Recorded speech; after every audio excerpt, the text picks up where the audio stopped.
We got classics, we got new stories, wild worlds to view. Samurai, swords to Macamite. Every episode ignite the night. Hurry up, get ready to go. Feel the hype, it's about to flow. Anime unlock, turn it up. Energy blast, fill your cup. Anime unlock, turn it up. Energy blast, fill your cup. Old school, new school, never stop. It's a vibe, it's a drop, it's a bop, bop, bop. From the ninjas in the hidden mist to the stars where the myths exist. Villains rise, heroes fight, we're breaking it down every night. Enemy dreams in neon glow. Unfold the tales you need to know.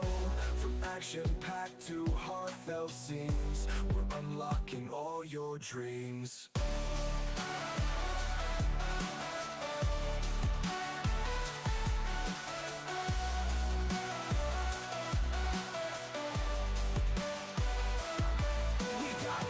We got new stories, wild worlds to view. Samurai, swords to Macamite. Every episode ignite the night.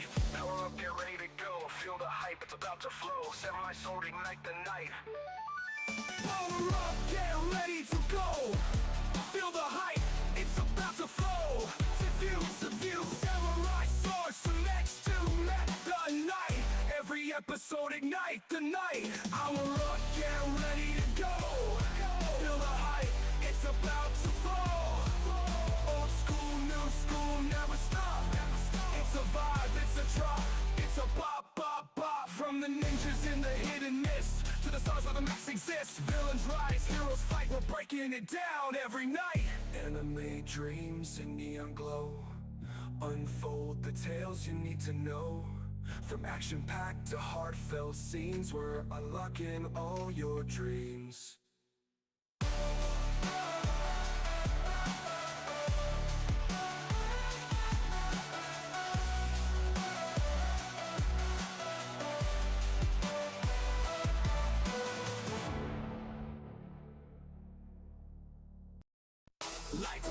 Lights flash, feel the bass, feel the smash.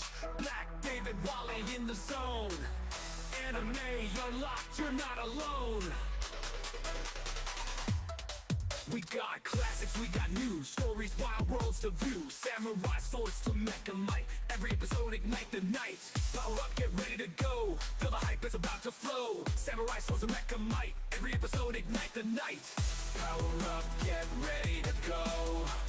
Feel the hype, it's about to flow. Anime unlock, turn it up. Energy blast, fill your cup. Old school, new school, never stop. It's a vibe, it's a drop, it's a pop, pop, pop. From the ninjas in the hidden mist to the stars where the myths exist.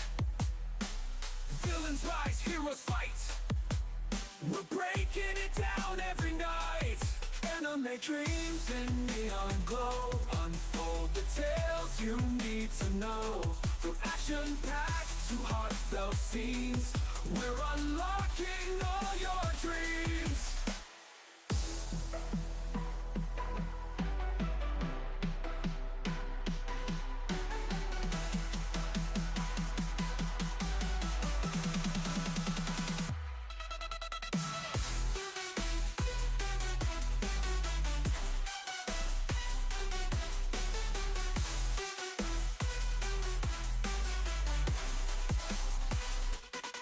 Anime dreams in neon glow. Unfold the tales you need to know. From action-packed to heartfelt scenes, we're unlocking all your dreams.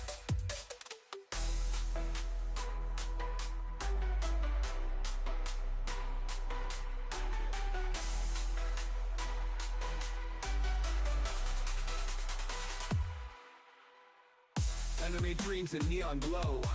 Unfold the tales you need to know. From action-packed to heartfelt scenes, we're unlocking all your dreams.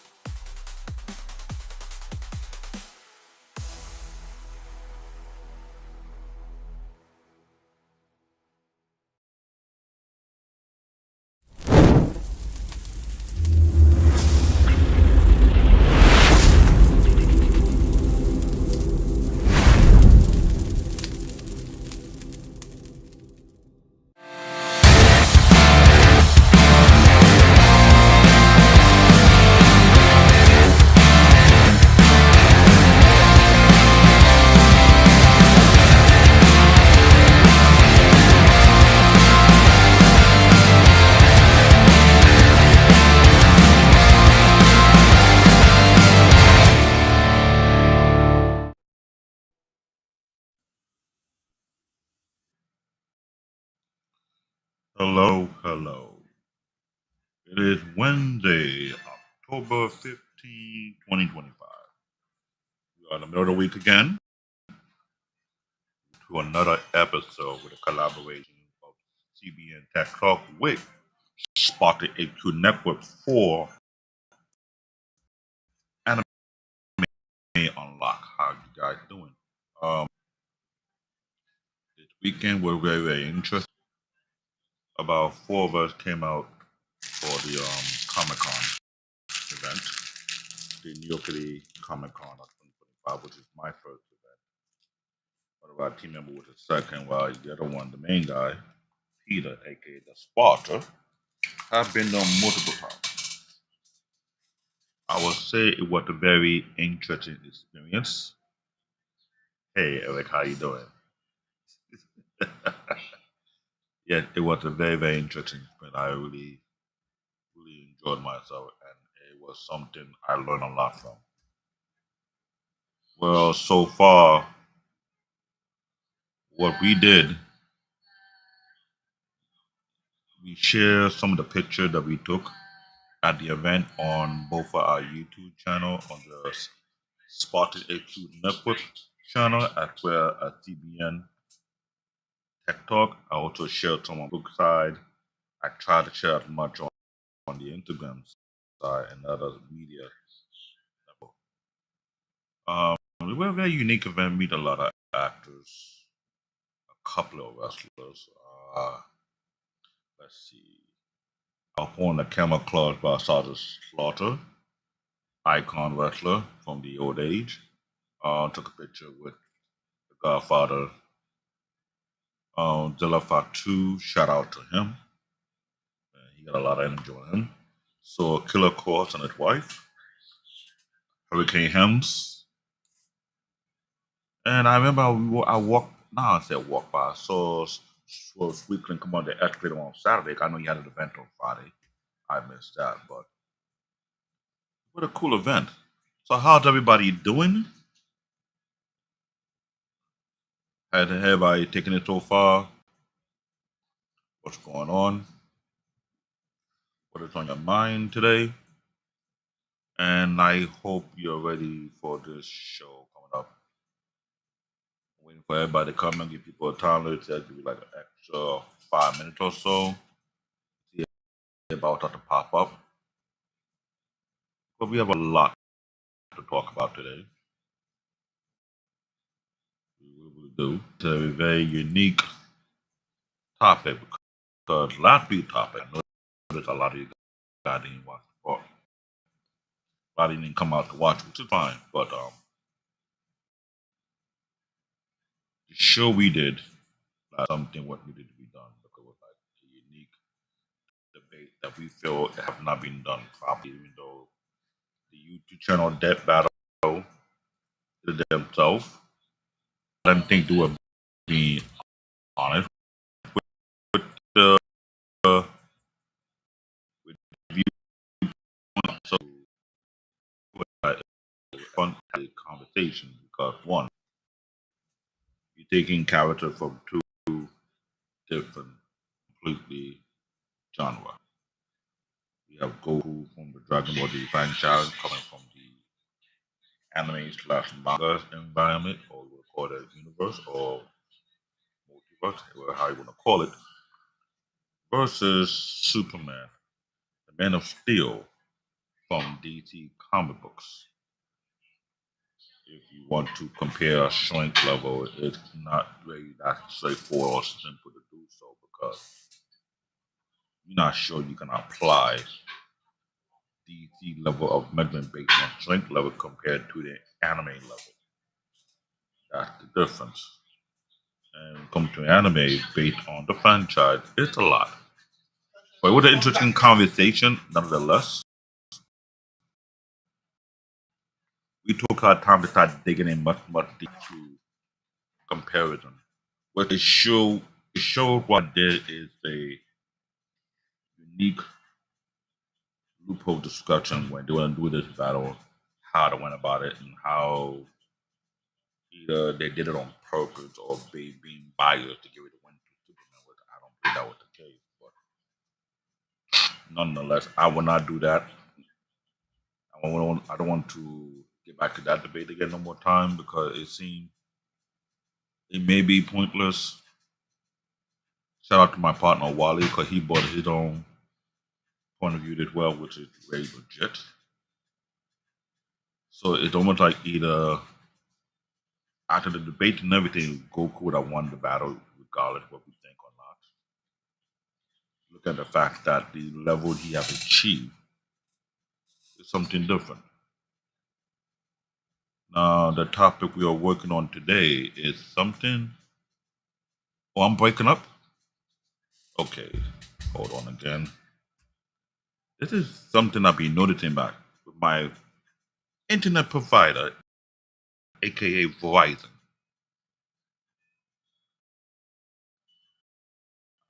I don't know why they does it to me, but it's live on a show with I'm trying to get gigabit speed. For some apparent reason, I'm losing connection. Right now, it's going up to four what 449.33 megabit per second download, which is unusual. The upload max out to barely above 300, which 319 megabit per second. And here's what I don't understand. You pay for gigabit speed. Hmm? Gigabit speed require you to have up to what 800 to 900 megabit per second download, while almost the same as an upload. And I'm getting this kind of speed right now. Verizon, I'm putting you on spot right now. I think you one of the main reasons why most of my broadcasts have been shaky. It don't make no sense. I know it seems fine now because it seems like the speed picked up. Right now it's 694.54 megabit per second download. And the upload is almost 500 now. I think this is something I will have to call Verizon when I get a chance to and call them out. Like either your router is outdated, it's not giving me a steady flow of data, or there's something that's going on within the area that you're not telling me. But when we get to the for Verizon in New York City, Brooklyn, New York, that is, you get connected to a particular big black box they put in your house or your apartment, whatever you may have. And when all the systems, either you have TV, your phone, or internet, everything comes from that box directly. So that shouldn't be a problem. So while we're waiting for our co-host, Wally, I want to ask, see if you guys have your idea about today's topic of anime.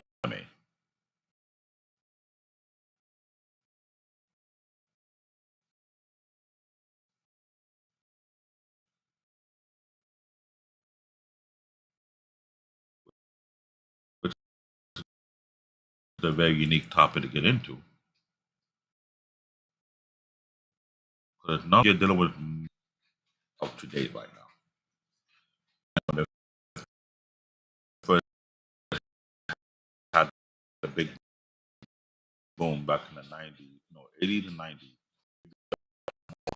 competing for readers, right? Not the same. Let me see why I'm trying to get somebody to load up the PDF. The first time we do a PDF, but hey,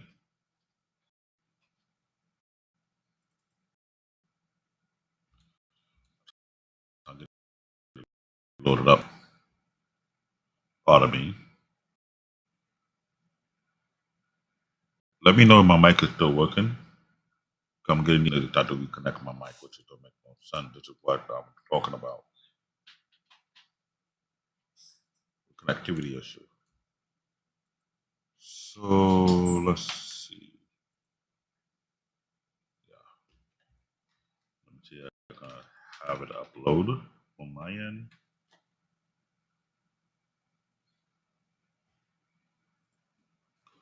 Give me a second to capture this part.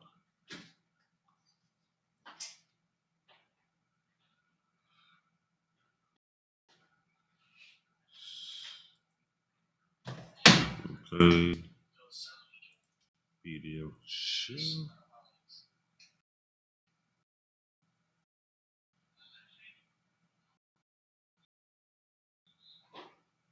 Let me take. I have it up right now. Let me fix some of the bulletin. It's kind of weird.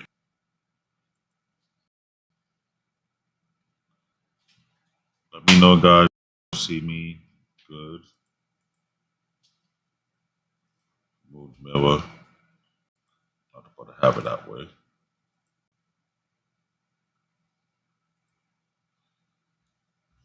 Let me have it this way instead.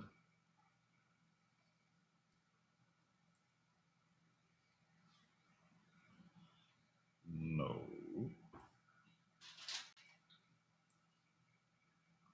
That's strange.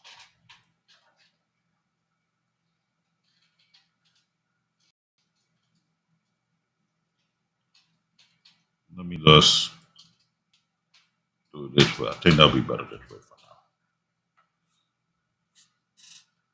I'm still waiting for Wally to show up because we will be talking about this particular topic. Let me see if I can make it full screen so it can move.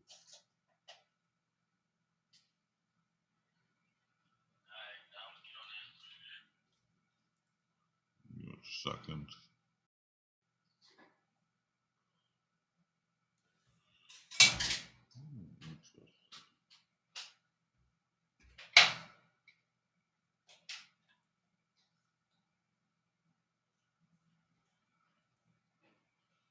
All right.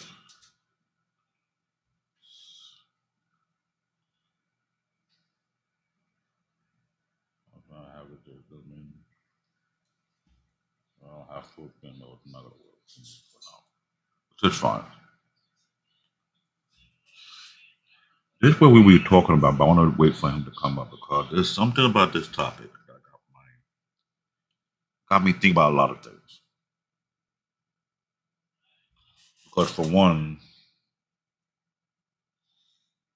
when we're dealing with comic book, we know it's DC, we know we have Marvel comic, we just have Archie comic, Archie cuts, the material they use for the show Riverdale, which is now on Netflix.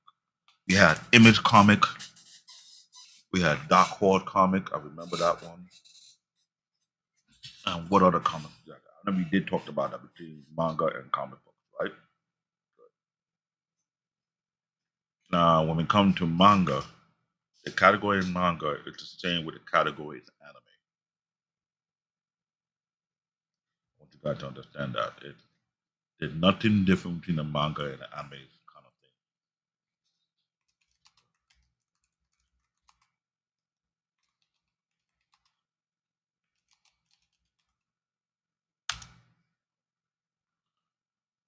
So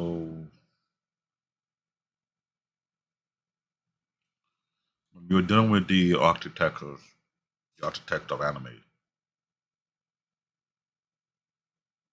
this topic it will dive into a lot of things. I want to be very clear because I've gone into almost in depth on almost every subject concerning some of our past review. Oh no, you didn't, ladies and gentlemen. I think Wale must be mugged by the Keebler F since he hasn't showed up yet, which is crazy. But I will not hold that against him. That what's going on right now. Please forgive him. But when we go and talk about this particular topic, it is something very, very unique. Because for one, when we're dealing with anime, we're dealing with major corporations that have a big footprint right now in the anime industry. I remember we went to Comic Con on Saturday. The first thing that came to my mind was to find one, what anime company, what's going on, Don Juki, how you doing? When I went to Comic Con on Saturday, I had the job at in Manhattan. It's around 34th, 35th Street area, whatever. So in case anybody come to New York, you want to go to the Javits Center for the Comic Con event when they hold next year, you want to talk to that particular area on the other side of Madison Square Garden. My first thought in my mind was that what anime studio will be at Comic Con on that particular week. I wasn't there on Wednesday, I wasn't there on Thursday, I wasn't there on Friday, but I was able to be there on Saturday because we have back for Saturday evening. As I got into the location, toward to my left hand side going down to the 1000, I noticed Toei Animation was set up. They had a huge setup whatsoever. If anybody know who Toei Animation, this is the anime studio that produced the Dragon Ball franchise. From Dragon Ball, Dragon Ball Z, Dragon Ball GT, Dragon Ball Kai, Dragon Ball Super, Dragon Ball Heroes, Dragon Ball Superheroes, Dragon Ball Diamond, at where they have their hand on the game. Yes, they do. They also produced One Piece, and they produced many other anime. Toei Animation is one of those big anime studios, which had a big footprint in Japan. We have Sunrise. I was looking for someone now known as Nam Namco Bandai. The original name that the company owned Gundam, Mobutu Gundam, was Sunrise before they converted their name into Namco Bandai. If you're aware of Namco Bandai, hey, White School Podcast, how you doing? How you doing? Yeah, I'm still waiting on Wally. If you know Mobutu Gundam, the earlier edition of Mobutu Gundam, they had the logo called Sunrise. That would be the company that had the ownership of the IP. Now they upgrade to Namco Bandai. Namco Bandai owned Mobutu Gundam. I believe also Tekken. Yeah, that's the video game. Samurai Showdown? No. Soul Edge. Let me see what else. So I know Mobutu Gundam is the big name for Namco Bandai, but there's many other anime on that, but I can't remember exactly where because if you know Namco Bandai, you know um, Mobutu Gundam. Yet I mentioned that one, and then Gunpla modeling set. You know about the fighting game they have: Tekken, Soul Edge, Soul Calibur. Um, what other big name anime? I'm trying to think of a code out of my head. Oh yes, Tekken is old. Yes, you can say that. Tekken is old, but they're still making a lot of money off that game. Now, mind you, they've tried to do an anime adaptation of this. They have it on Netflix. I think they have season one, season two. What are not many episodes with it? But they did well on the game side of things. They made a huge killing. So think about it right now.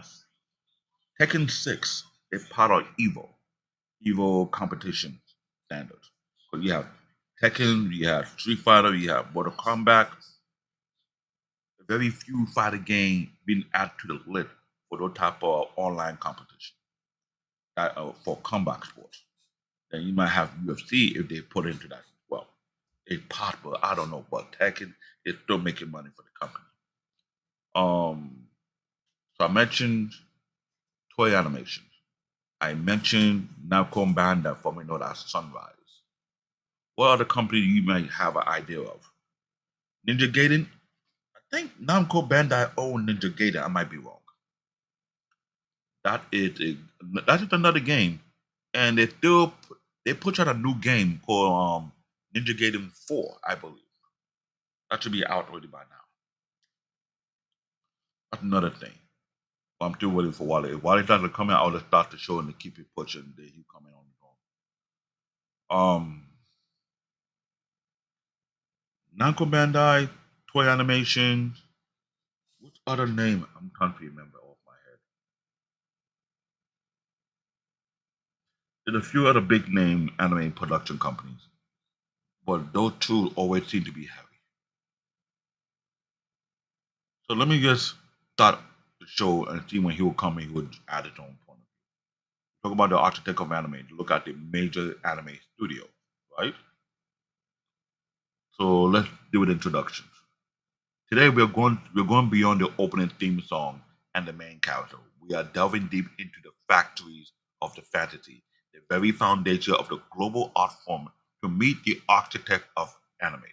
That's the major studio that designs, builds, and bring these worlds to life. The studio name, yeah, I remember, Studio Ghibli. That name is hard to pronounce. I'm not gonna lie. Let's look it up front. Toy Animation and UFO Table. What I'm surprised in the thank you, Eric. Thank you very much. Madhouse. Why didn't there's Madhouse, there's Gynex, Ghibli come to mind, Armex, Yomex, Mappa, Mappa Studio. Mappa Studio is another company as well. Now, for all you guys watching and listening, I'm not sure you know this. There is a black owned anime production studio in Japan known as Dot Studio. DART Studio. And at first, I thought it was owned by one, but now when it's actually two brothers, twin brothers from New Jersey. It is some brothers, right? If you want to find what I'm talking, you look up the YouTube channel called Black Experience in Japan. And the fellow content creator did an interview with the owner of the first black owned anime production studio that's located in Japan. He had two videos. One's about 35 minutes short. The other one, the more extended interview, whereby they go into a lot of deep questions concerning about what he have done. So it's a big deal, yes. Dot Studio. And one thing about Dot Studio, they had their hand on One Piece. They had a hand on some of the latest anime you're watching today. Right now, if it's on Netflix, it is on Crunchyroll. They got a hand on a lot of production. So it's a very, very, very big deal. So take note to that. UFO Table, I'm trying to remember what kind of IP they have ownership to. So when we get into the conversation, you guys see what I'm talking about. Our the production house, they are just distinctive brand, each with its own artistic philosophy, which is true. I want you guys to take note of that. A lot of these anime studios had its own artistic philosophy, and they consistent by it. Signature technique and a specific cinematic legacy that they forged over the decade. I'll give you a perfect example. I'm not gonna use One Piece. I use One Piece a lot as an example. If you're following Mobile Suit Gundam from the yesteryear, back in the 70s, 80s, how they're drawing, the production, the animation of it, and you watch it over the course of the year they have put out their product, you see a unique change for where they had it then to where it had it now. It's almost a high level of perfection on their part when it comes to Mobile Suit Gundam. Naruto, to a certain degree, Dragon Ball. Dragon Ball did a lot of changes that have been made to their production and to their artwork. If you are keen to the detail, you'll notice about that. They are very heavy with the change they be making. Because I remember you show a picture of three different versions of Goku, but done by three different artists. And you can tell by their skill set and their detail that even though they draw almost the same face feature, something was different from one picture to the other. There's a different style, different take on it. They are creating engine that dictate the very look, feel, and feature of the medium. Here's the thing: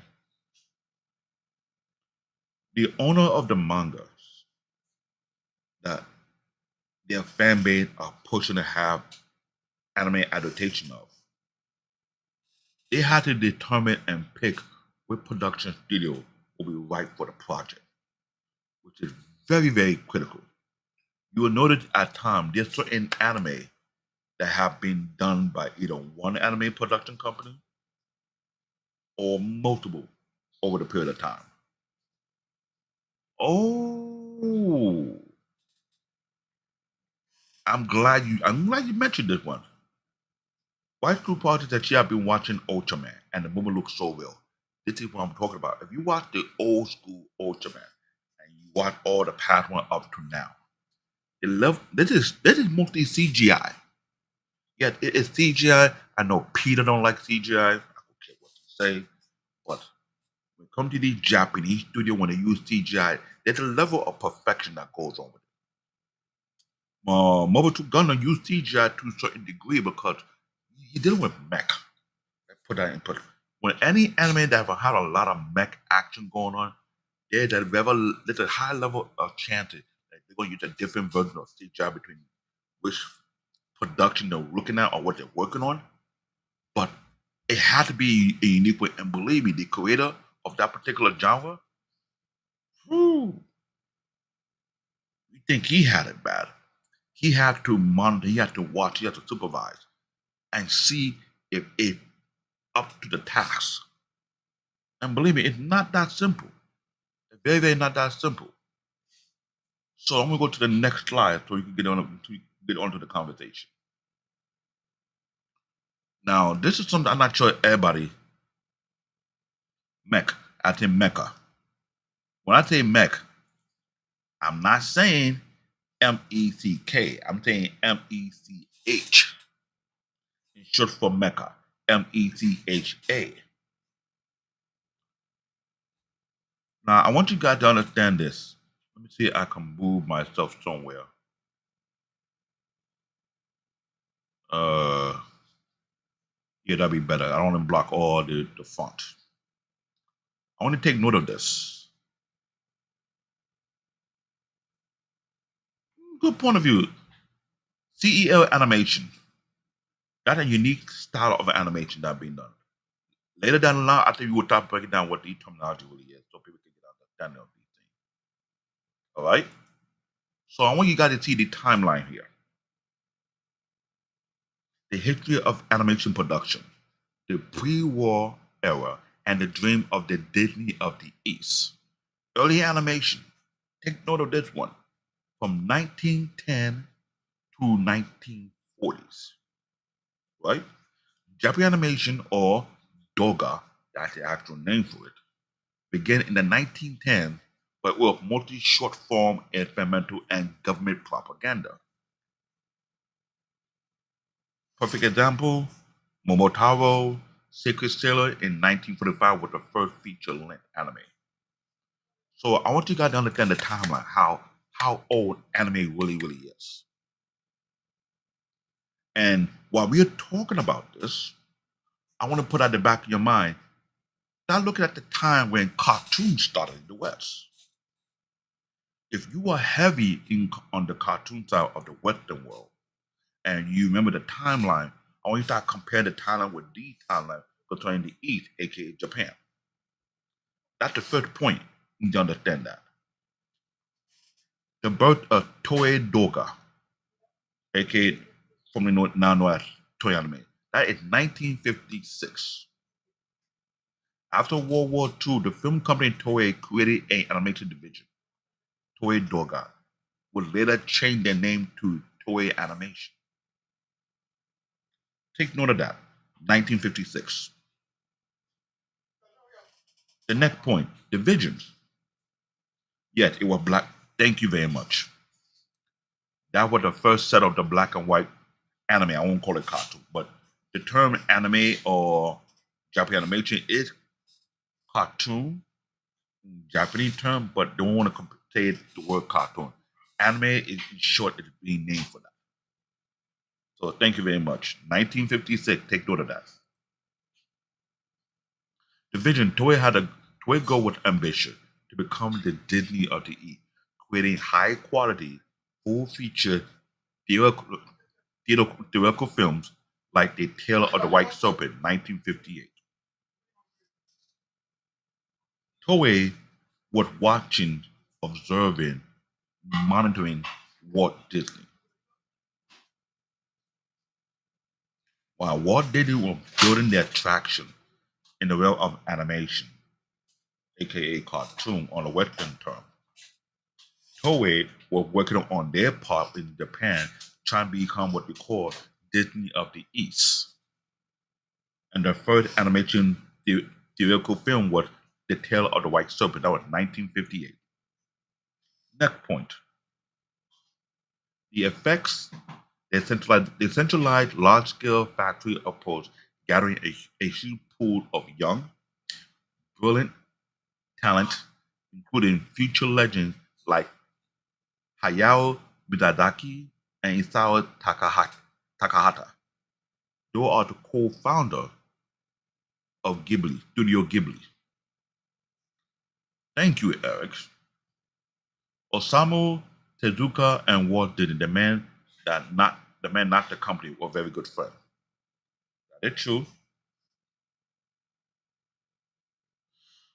Hmm, that's a good question. Hey, David, how did they use the flip animation book?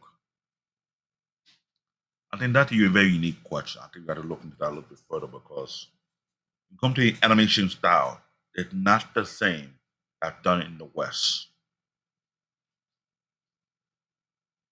And this is the reason why we're having this show because we were digging in. And shout out to Wale. Wale was doing the original because they were hit topics. I know at my round of show, we had a lot of things I look at them into. Those are quality topics. And I wish he can come up and pop up if he could. If not, we will continue.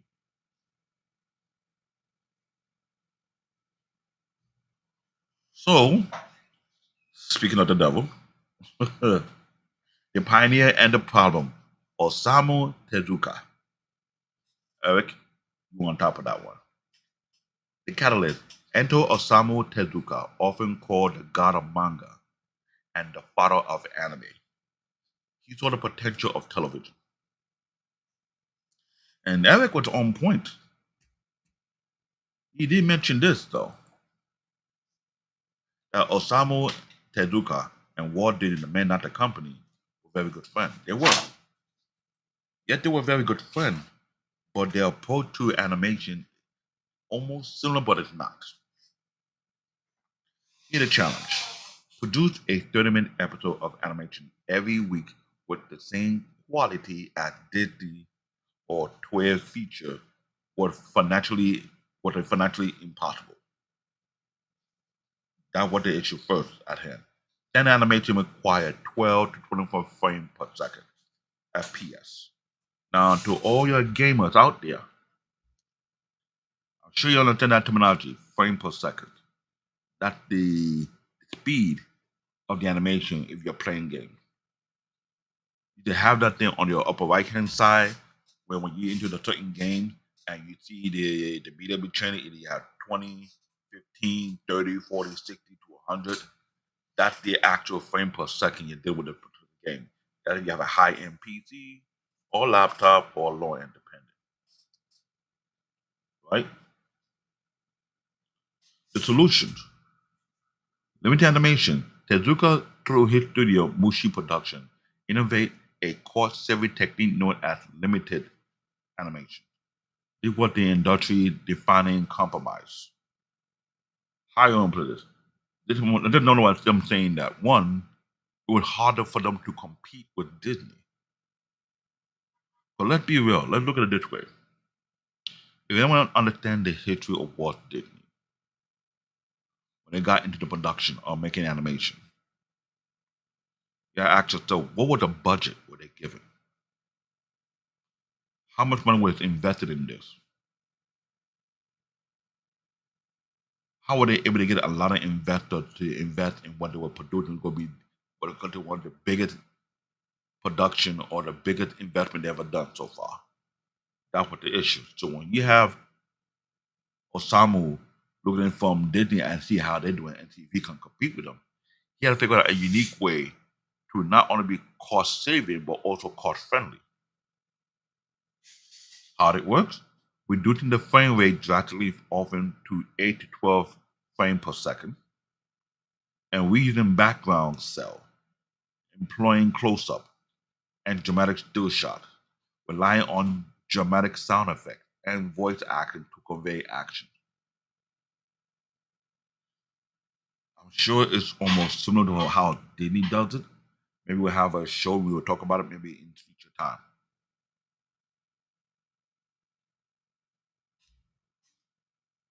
Eric, you know your stuff. FPS is also applied to stop motion. That is a separate topic. That is totally correct. The breakthrough, Astro Boy, 1963. For all your young cat out there who think Astro Boy is like some, Astro Boy is one of those old school anime, OG anime that went through a bunch of reboots. The first time they came to existence in 1963. With this new model, Muchi Production launched Astro Boy as the first commercially successful weekly 30-minute TV anime series. It was a smash hit. Yes, it was. It was a big deal in Japan, and it was the very first start. So Osamu Tezuka created something that everybody not only look up to, but later on learn to adapt and to perfect the craft of this, which is a very, very big deal.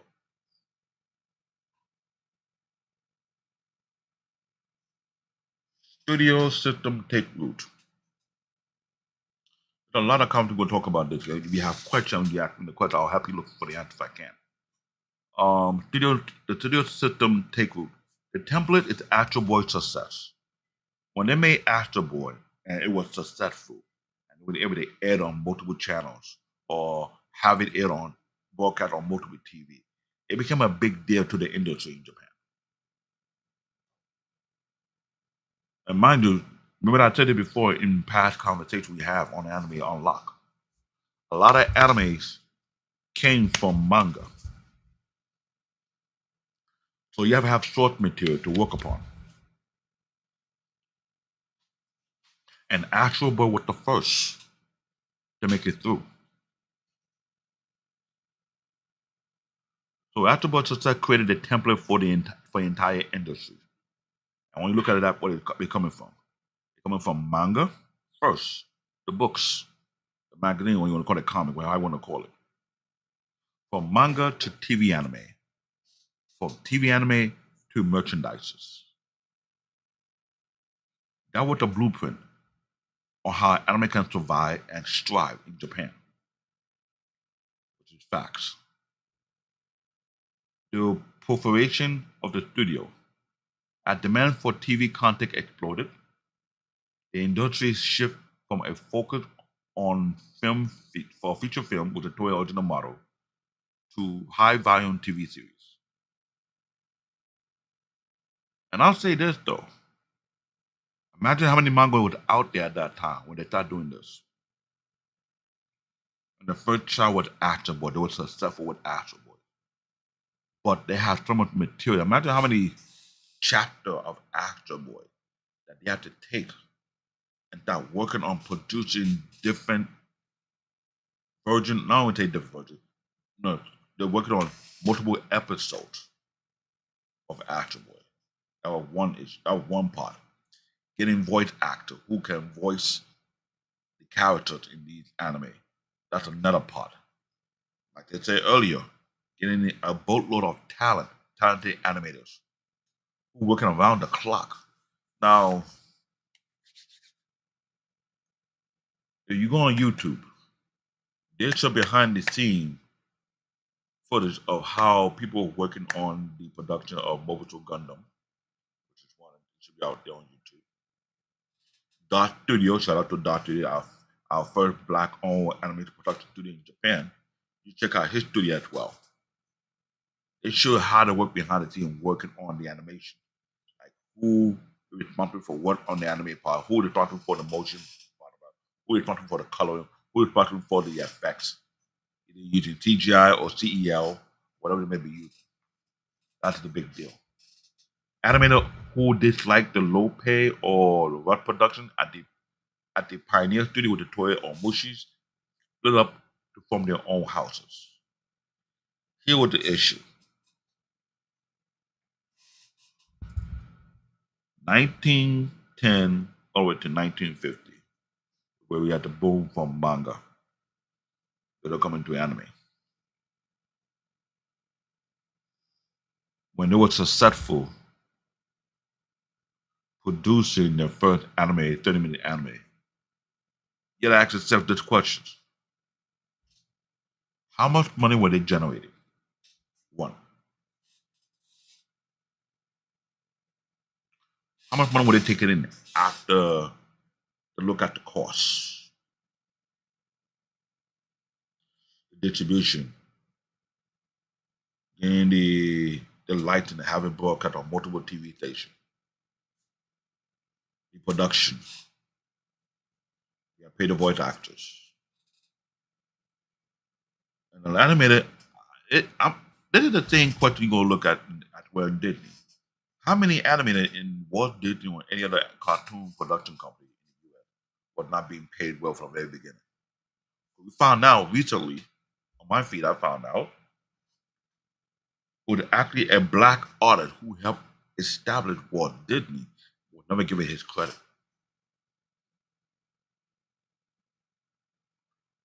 Well, that'll be another history lesson to dig into. So imagine that a lot of animators who was not happy with the low pay. With me, a certain chunk of the money was invested back into the business. So this is everybody who want to run a business. I'll be quick to clear with you. I don't give the masterclass running a business, but when you run a business, when you start to make money, you gotta ask yourself this question. Are you going to take the money that you made and reinvest it into the business, or are you going to spend it off lavishly? This is why this was something with a big deal. The animator may not like the pay they were getting, but I'm sure they knew a lot of money would be invested back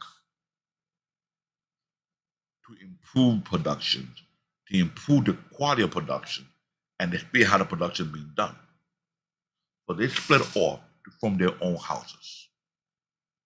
And this is how many of the major studios we know today are established, directly or indirectly. I mentioned Rise. Ladies and gentlemen, he has arrived. Please welcome our lovely co-host, Wally. How you doing, Wally? Can you hear me? You. Wally, Wally, Say it again. can you hear me? I can hear you. Can you hear me? Yeah, yeah. Okay. Making sure. Making sure. If you can hear Wally, put a number one in the chat. Let us know if Wally mic is okay. So let's see. Eric said OVA are the subclass of the anime that was not adapted from the manga, but a few later became manga when they got popular. That is true. I'm right here waiting on you. We like, want to take over, continue, or want to continue to read? And you just put your point into it. How can you be waiting for me when I told you what I told you beforehand? Huh? How can you be waiting for me when I told you what I told you beforehand? It's all right. It's all right. Like literally, I wasn't even supposed to be here. The fact that I even here, I'm just checking it out because I could literally just drop off later on. But No, it's fine. It's fine.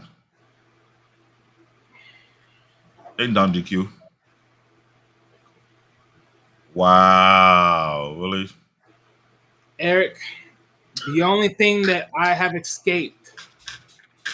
You know what? I'm not even gonna go there with you. I'm not even gonna go there with you. I'm not even gonna even go there with you.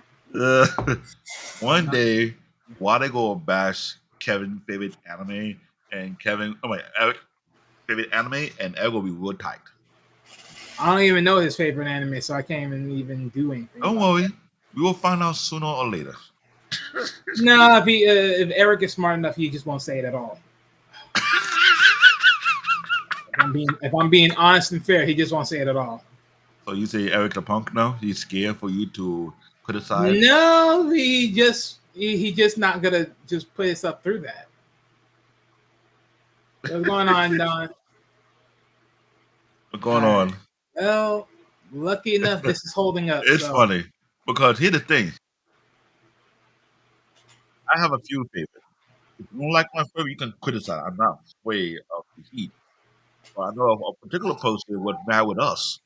But we stunk on his favorite, but we were like, it was kind of, suspect.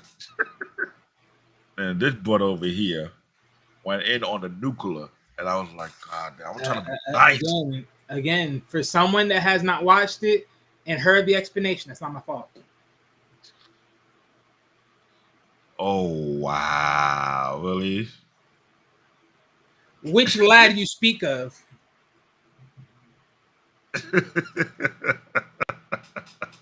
I know you ain't That's calling me funny. sassy. But as I mentioned, directly, indirectly, Sunrise, which is what I mentioned I saw on Comic Con event on Saturday, is now known as Namco Bandai. They're the owner of the IP for Mobile Suit Gundam. Madhouse, that's another anime production company. Yeah, Sunrise, now know that Namco Bandai. They're Madhouse, they're MAPPA, Studio Ghibli, um, like Eric said, other studio Eric didn't mention earlier, Ganex, Amic, and Yomex, and there's many more. The other were formed by veteran leaving Mushi Production and Toei, right? Which is, I'm not gonna be, I'm not gonna, how would I put it? Toei Animation created a culture that benefited the entire country, which is Japanese animation. The money we were making from the first production actionable from 1958 got to bring funding for them to get not only better equipment, a bigger studio, hire more talent to work on multiple projects, right? So if you're running a business and you're scaling your business, as money coming in, would there be a chance that you get a high pay, or you gotta wait until the pay starts to be stable so you could start talking about okay, how much we start paying these animators? What do you think, Wally? Okay, what do I think about what again? If you're running an animation business, you're one of the people who started the animation business in Japan, you would be able to put a successful anime, aka Astro Boy. Money coming in from the TV studio or TV station based on how many people are watching your program. After money is coming in, you know you got to take a huge chunk of that money and throw it back into the business, right? Uh huh. Me, if you have one successful hit, you want to expand the studio, get better equipment, get a bigger space, buys whatever you need to it, and dabble a bit on a much bigger space, on bigger level. Yes, you got to pay the bills. You got to pay off the TV station who charge you a fee to produce to air your program, right? Uh-huh. Same down here. I don't know how much you got to pay for your production license. 'Cause I know out here the FCC control that in the US, so that do require money, or I don't know how they go about it. Fine, you got to pay the employees. Your brand new company, the pay you're giving these animators are not as high as they expect to be.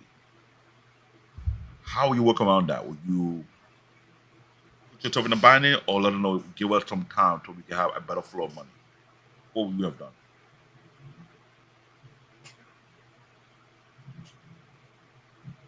I'm Okay, putting you wait, in, I'm putting you in the shoe of I'm sort Osamu of you're sort of Tezuka. losing me when you make these long-winded questions. Okay, are you I'm, asking from a perspective of okay, if I was running a media corporation, mhm. would I do what or what? If you have animator who working for you, Uh huh. who having an issue with the low pay, even though your first animation was successful but money was coming in, but your concern is if you don't get certain required equipment, later production will be getting hard for you to produce. But your animator complain about the pay. How do you keep them with working for the company with you? Simple. You bring them in and make them understand the money. That's fact. But if they want to leave and create their own studio production, let them leave, or you have them sign a particular contract, or I would say Oh, I'm not believing in trapping people. Hey, if you believe you can do it yourself, go ahead. that's fair. Now, will you adapt what Amazon did, whereby when they first started off, or they're making pay, but everybody becomes stakeholder to the company? They could if the business is up there. That makes sense. I mean, I don't 100%. think so. It makes a difference because a lot of people. I mean, earlier you were making a statement about Toei, but a lot of people that were in Toei actually separated from Toei and made their own studios at that point too. So I don't This is think so. true. Toei made a big stand as far as making other producers go out to go get their own studios. So that's That's just the true. main thing. That's very, very true. I was looking at it that way and like, auntie, how you compare them with Walt Disney, how they operate their own business. Uh, 'Cause Eric mentioned Walt this. Disney's not the best like animation place. I mean, I think Pixels was just way more better, but yeah. I remember Eric mentioned this one earlier. He said Osama and Tezuka and Walt Disney, the man, not the company, were very good friends. I mean, they both had the same Yeah, idea. he learned from the other person for sure. Yeah, but learn from and master it are two different things. Good point. Very good point. So, key takeaway for the presentation: the true architecture breakthrough was a financial one, which I'll give you that scenario. Which I can imagine where they were staying at because Japan is like an island country, and the amount of work you got to put yourself through is gonna be very hectic. Osamu Tezuka didn't just give us action, but he invented the economy. He invented the economic and started model of limited animation, which made the weekly TV anime series profitable. It's something that I'll give him credit for. This forced efficiency is why classic anime look the way it does. And it what led to the proliferation of the major competing studio we will now examine. It's true.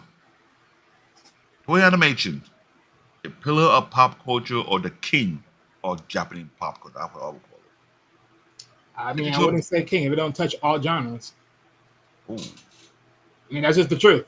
I mean, you may right. be the one of the big hitters, but you can't be the king or the emperor or however you want to name it if you Well, they don't touch started all first, right? genres. It may start at first, but you haven't touched all genres though. If the difference if you have all genres and you hit in every ballpark of all genres, then that's a different story. But it's not the I'll case. give you that's a good argument. That's a good argument. Signature brand, longevity, yeah, they still standards. Mass appeal, yo, you see the Comic Con, I can tell you they demanded an existence. They took a huge chunk of the presentation floor and equate to a generational franchise. The contribution to a certificate transition from a post-war film focus to dominating the TV market, perfecting the shonen action formula that conquered the world. Their own property that have defined anime for over half a century.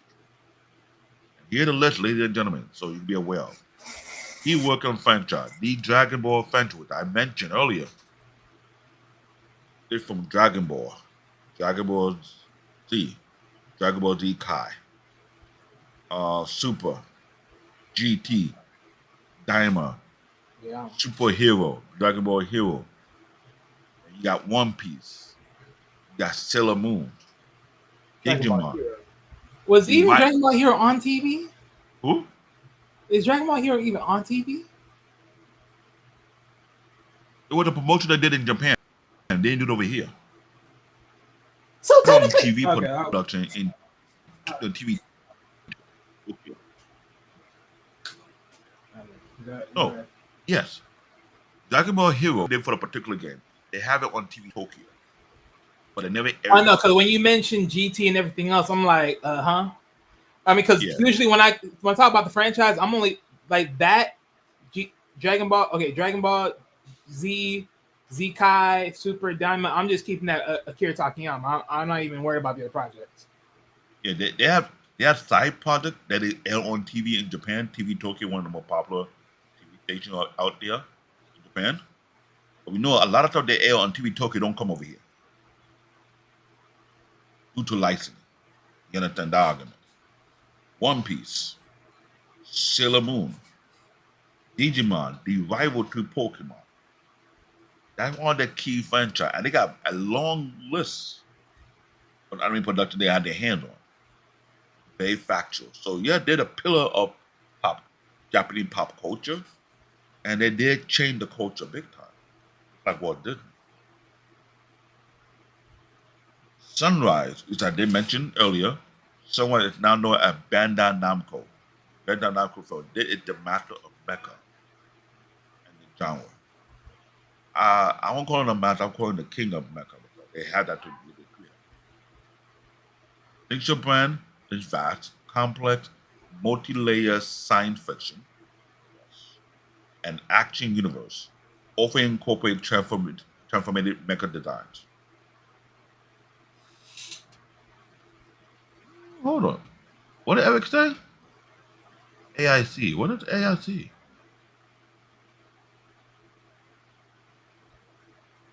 I'll figure that one out. The contribution originated from the former Mochi production staff. Someone perfected the real robot genre and excelled at franchise management and merchandise synergy, particularly the Bandai model kit. I want you guys to understand this, guys. What they're referring to is their cash cow. I don't want to call it a cash cow or something much bigger than that. Their cash kaiju. Because they make a severe killing on Mobile Suit Gun Plus. When I went to Comic Con, I was talking about see a big display. They didn't have a huge display like you pick in the other event. But yo, they sell a lot. They sell on a global level. Key work and franchise. Mobile Suit Gundam, they is a genre-defining mecha franchise. Cowboy Bebop and Coast Geese. Cowboy Bebop, you can find the live-action version on Netflix. I'm not sure about the animated version. You'll find out on Crunchyroll. Streaming toy that Eric hates the most. Code Geass is a very unique franchise that great storytelling, great world building, great plot twists. Very, very unique, but very, very deep as well. Mobile Suit Gundam, man. We and Wally, you said it already. If you want to talk about that particular franchise, it's not that simple. So many productions, so much material, a high level of perfection. They took that thing very, very serious. So I call him the king of mecha, not the master. That's how I look at it. But they got competition, don't get me wrong. They do have competition, but they're the king on that part. Studio Ghibli, the architect of animation. Signature brand, unparalleled, hand-drawn artistry. Now, I don't know about you guys, but I've watched artists over the years. I've never seen any artist as good as the Japanese artists who take their hand-drawn artistry to the next level. But to me, it is a very severely big deal. Oh, AIC, sorry. Thank you very much for helping out. AIC stands for Anime International Company. AIC. And I've watched Disney is one thing. All the productive cartoon companies you have in the United States one thing. The one in France. But I don't think they can touch the one in Japan. They took perfection to a whole different ball. You come to detail, you come to dimension, come to looking almost digitally real. And the technique they use that is no joke. Painterly background, deeply emotion, often telling a narrative with a theme of nature and pacifism. The contribution, co-founded by Hayao Miyazaki and Isao Takahata, Ghibli established a model outside of the mainstream TV production group, prioritize creative control, and traditional animation technique. This is where I know Peter would be like, yeah, they keep the old technology. Don't let's do all these CGI, yada, yada, yada. Yes, CGI have its feature, it has its functions, depending on what kind of anime you're building. Not everything is run by CGI. But it all depends what kind of anime you're producing. And they also have winning critical acclaim globally. Key franchise or key works are Spirited Away, that one land in the movie theater, whatever the TV series. My Neighbor Totoro, I think that was also movies. Princess, Princess Nonoke, that went to a lot of theaters. Spirited Away and Princess Mononoke, I know it hit the theater out here in the US when it came out. It was a big deal. Any other anime production on the TV side, I'm not too sure. I may have come across them and I've forgotten about it. That could be the case. Madhouse.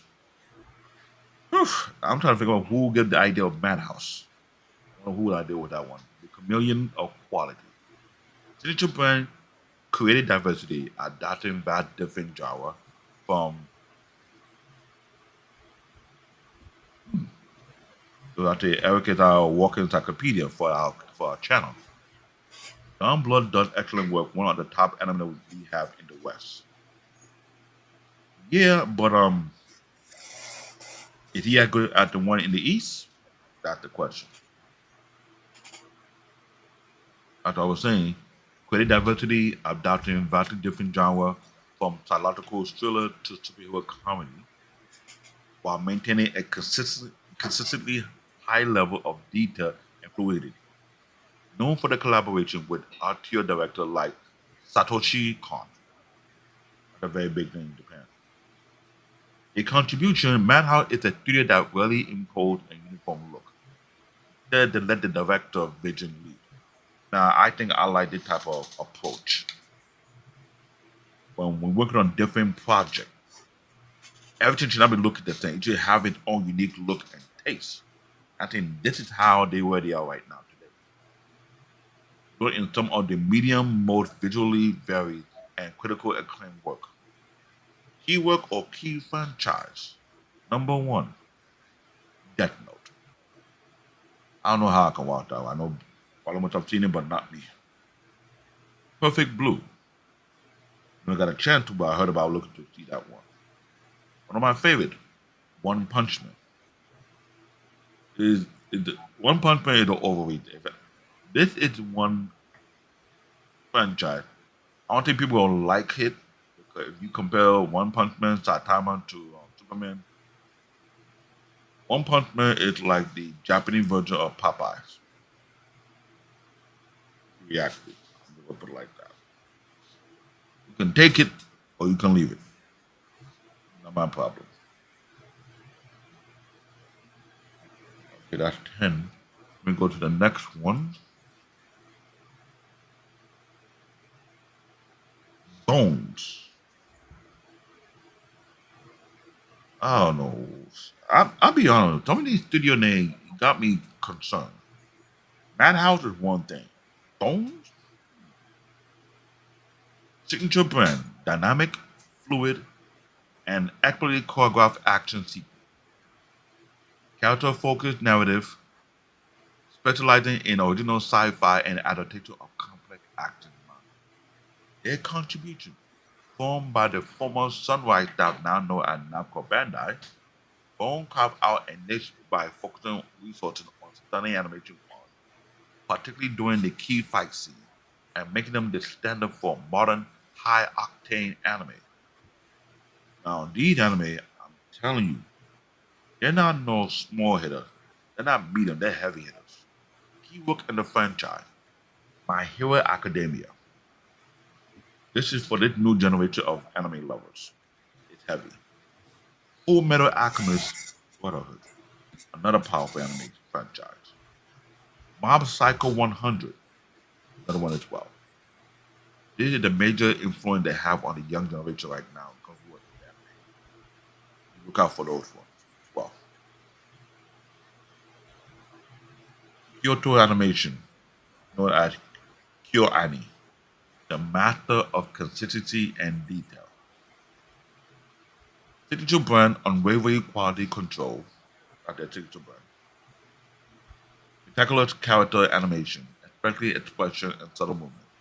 A strong focus of slice of life, that kind of down Wally Lane, and high school drama. ¿Qué pasa? A strong focus on slice of life. How's that on my lane? You know me about not watching television. Television fall in the slice of life and the type of drama. No, it does not. Okay, I take the word back. You over here trying to make side digs and shit, man. Sit down. Sit down. Well, I'm not bad at Eric. Eric do way more than side dig. Apparently. Eric should do anime dot at you. We like target practice. Contribution. KyoAni is unique for its salaries. Look at this one. KyoAni is unique for its salaries staff model as opposed to the freelance industrial standard, leading to exceptional consistency in employee welfare. Hello. Take note. They are famous for their detailed character work and vibrant, beautiful cinematography. Wow. Cinematography. Wow. Why am my tongue heavy? Cinematography. Okay. Ugh, my tongue. Forgive me, my heavy tongue.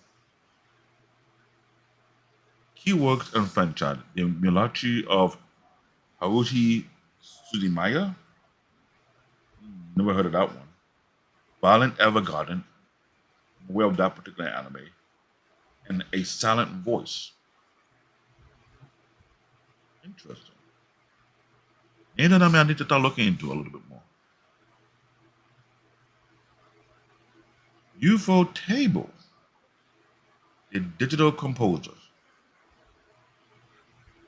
Digital blend is blending 2D and 3D, aka CGI seamless. Peter hates this. About it a bit much about it. Using a digital camera work and high contrast atmospheric lighting effect to achieve a near cinematic look. The contribution in Ufotable redefined what high budget TV anime could look like, particularly with sword fight, big deal, supernatural effect, another big deal, setting a new extremely high benchmark for visual spectacle. Keyword and franchise is why they're making way too much money. Demon Slayer. And Wally, what is the present how would I say it? What is the present amount of money Demon Slayer is making right now in the movie theaters? Would look it up. Didn't it say like what, like 700 million last time or something like that? Let me tell you, I'll ask my assistant. Somewhere around there. It beat it like what, 3 American movies. It beat it Fantastic Four, Superman, and then Marlon Wayne's movie Him, and something else probably.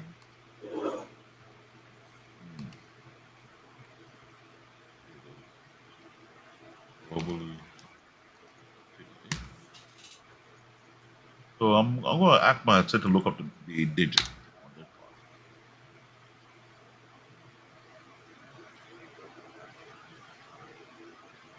Right now, my assistant said it has surpassed 648 million. Okay, I was close. $774,035 in the box office globally. It has surpassed it. So the other one that's still climbing.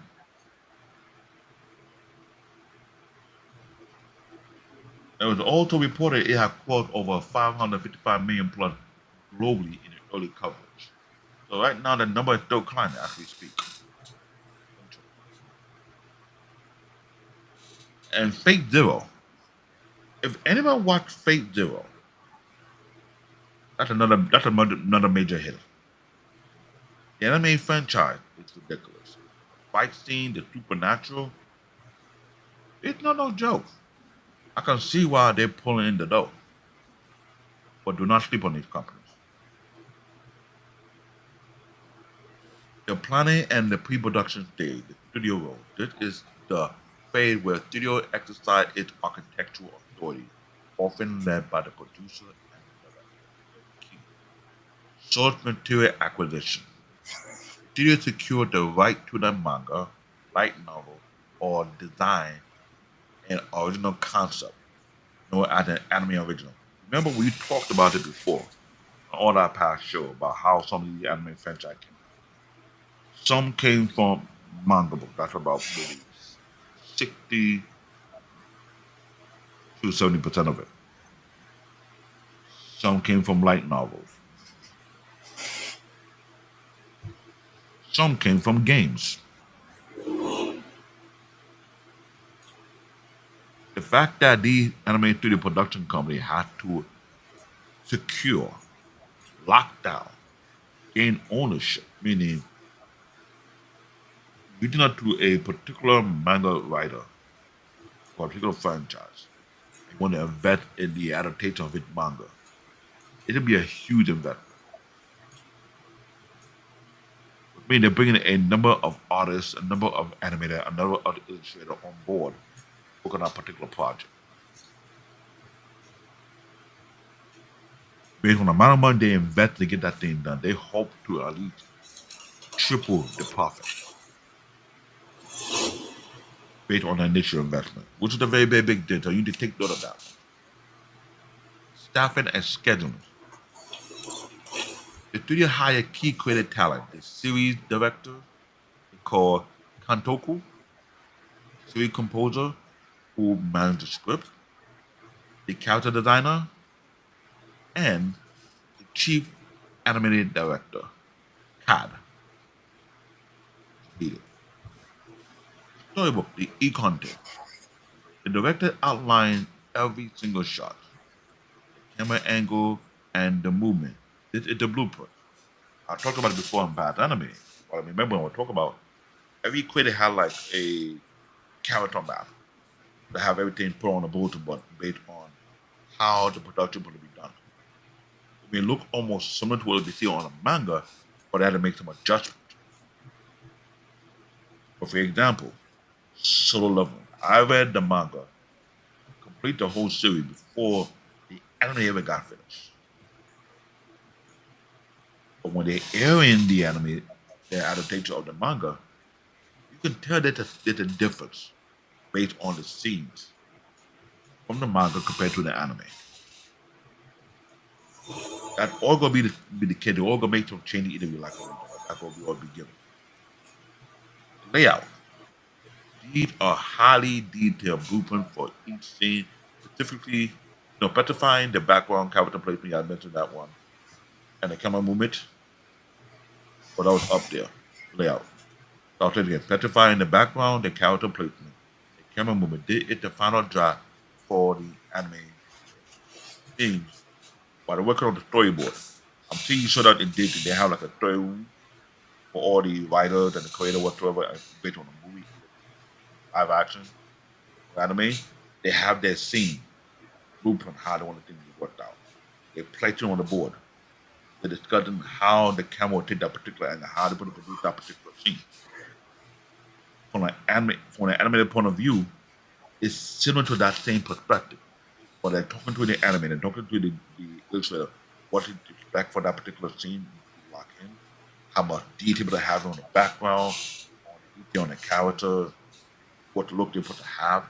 It is very critical for they start working on the anime. So, it's no joke. Um, Animation phase, the grind. This is where the massive assembly line nature of the studio system become apparently driven by a tight weekly TV schedule. I'll be honest with you. One Piece got it bad. I won't say why I say One Piece got it bad. How many anime do you know out there right now today since April 2010? How many anime production out there do you know that producing more than five franchise, producing more than 500 episodes? And yeah, the animators, illustrators, designers, and done some working around the clock, which is a tight shift, making sure that episode is ready for the next broadcast.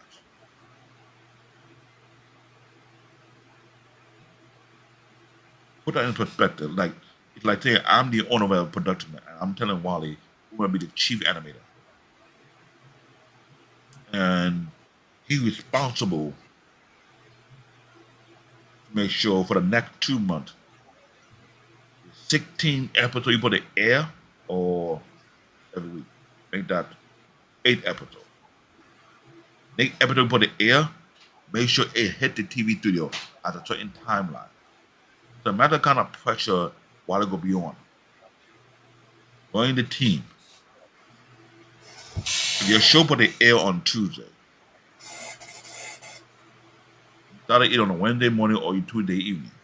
Work your way on the project. And we understand how business works when it comes to production. In some cases. That part must be at the TV studio hand before Monday morning, if I'm correct. Or they have been sent to their system because they have their people who put that production of yours in a particular time slot to the air. So imagine the kind of the workload, the stress load that put on these people who get into that thing. The key animator, Genga, that's the senior, most skilled animator who draw the keyframe. That's his headache. The starting and the ending point of the motion. This is a quality bedrock of the show. Genga put it in note. The in-between animation, Donga. Let's explain animator often freelancer or trainee draw the hundred of frames needed between the keyframes to create a smooth motion. It's not an easy task. This is the highest volume work, often outsourced.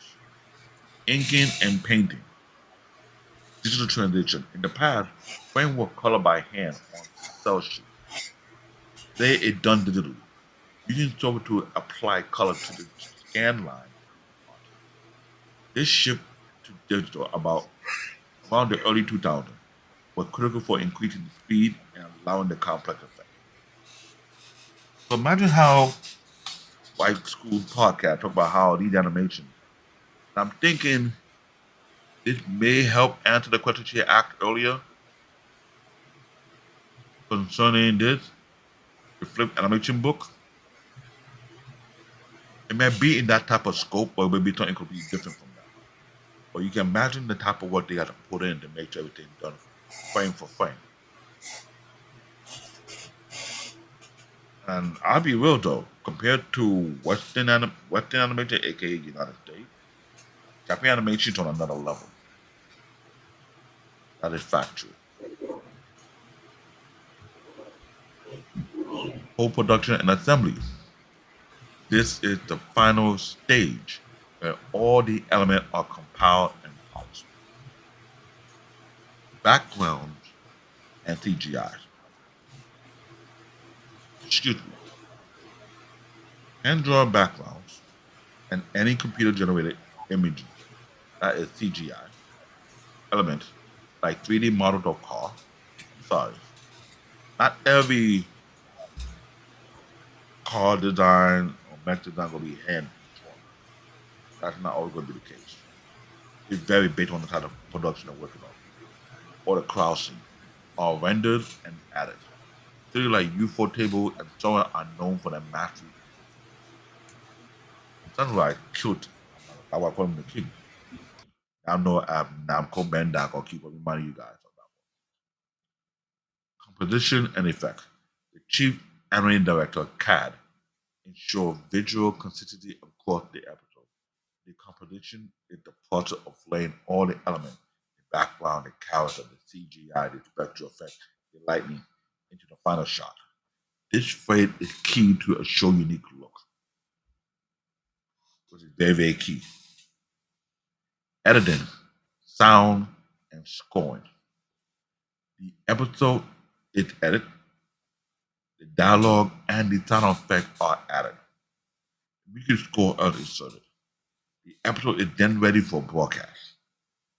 That's their process. Let's see.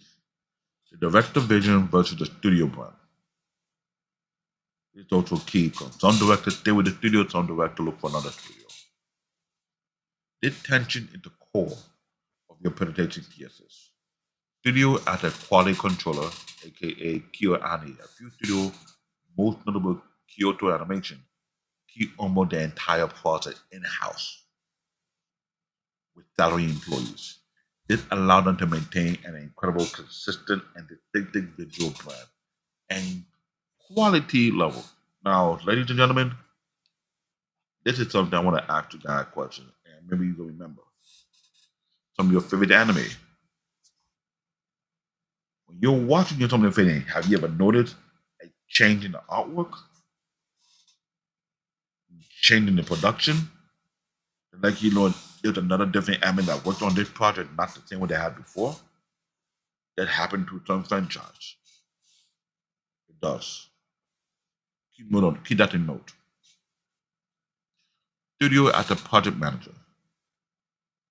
That is in industry standard. Most major studios, MAPPA, which is one, Madhouse, and Toei, act primarily as the management hub. They secure the IP, aka intellectual property. That's what it means. Hire the core director team. Then subcontract the large portion of the anime and in between work to smaller domestic or international studio, often in South Korea and China. Take note of that one. This allowed them to meet their weekly deadline for multiple stimulus project, and it can lead to quality fluctuations. Remember I mentioned Dot Studio, the black-owned anime production studio. Toei Animation is the owner of One Piece. The studio have worked on One Piece and many other big name franchise. I don't know their job is. They will pick the project up, work on certain things they need to work on, and pass it on to the main company before they can finish the end production. That happened a lot. This allowed them to meet the weekly, like I said, deadline for multiple similar projects, and it can lead to quality fluctuations. It do happen a lot. Ultimately, the speed and the quality of anime production is a continuous juggling act and a battle fought by the studio to balance creative visions, rules of schedule, and limitation of their budget. Give me a second. I'll crack my neck. Ooh. I hold the mic, then I pick that one up. This is something I'm sure every hardcore anime fan who picked up on when certain anime went to different studios. One Punch Man started season one from one studio, then jumped to another studio. It's ridiculous, but it did happen. It happened a lot of the time. You can tell based on the change on the artwork, change on the scenery, or the frame rate, or the design or the character. If it stayed the same or it has changed to a certain degree. You know that if you pay attention to it. That's very, very true. The global streamer effect. This is where we are today, right now. The new power broker, the rise of global streaming platform is the single biggest driver of change, injecting capital but also consolidating power. True. Massive market growth. The global anime market size is projected to reach over $60 billion by 2030. So right now, ladies and gentlemen, it's 11 o'clock. We're in 2025. So by the next 5 years, the anime industry, the global anime market size will reach $60 billion. That's a big deal. Driven largely by online distribution, North America is often cited as the fastest growing market. It's a big deal. The funding model shift. Streamers like Netflix and Crunchyroll, which Eric hates the most, now act as major financiers and co-producers. Which is why I say what I said. The way Netflix is doing about their business, because of the mean, they have to be very, very careful. Often paying for an entire season upfront. You know what, Eric? Let's see what you say about this one. Unless they do an intentional shift to super deform character design in the episode, the animation remain consistent. Such things are typically done for comedic effect. Yeah, you correct. As I was saying, it made a fundamental shift. Streamers like Netflix and Crunchyroll now act as major financial and co-producer, often paying for an entire season upfront. Netflix did that with the One Piece franchise. They are negotiating and trying to get an agreement based on the many seasons.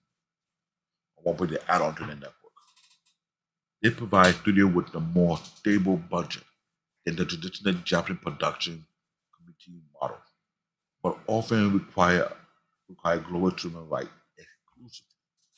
Meaning, I'm gonna put this: Netflix. They buy the license right to broadcast One Piece, not only in the Western, which is the NAFTA region, which is North America, including Canada, or Latin, which is South America region, or Enis, which is the European regions, or the region between Japan and China and South Korea. None of region are well. So when they're buying bulk, that's a lot of money they put in their pocket, right? To work back on and produce great more anime. But at the same time, set up competition. Where am I right now? Consolidation risk. The merger of major streaming players. This is, I'm glad that we're being pointed out. The consolidation risk. The merger of major streaming players, which is like Funimation and Crunchyroll consolidation, reduce competitions. Do you now face a dominant buyer who can depress licensing fees and limit the chance of niche or experimental projects to find a global audience without the backing of the main platform? There's a lot of great anime production that have come out. That's only big they made out to either vote on it or allow it to come see the light of day. That's the issue.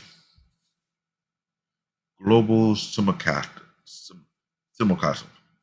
Germany has standardized the worldwide release of anime simultaneously with the Japanese broadcast, making hit shows like Door for You Table, aka Demon Slayer, into an instant global cultural phenomenon. Yeah, Crunchyroll is making the money on that one, big time, and Netflix as well, and Amazon.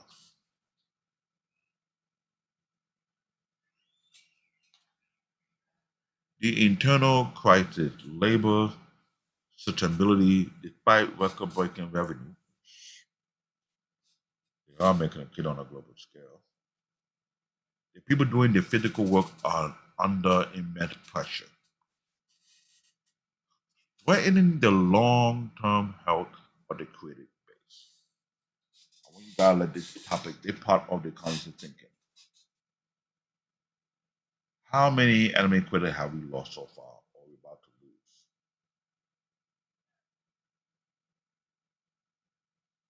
I want you guys to think about that. We got Kyoto Yama, the writer and the editor of Berserk.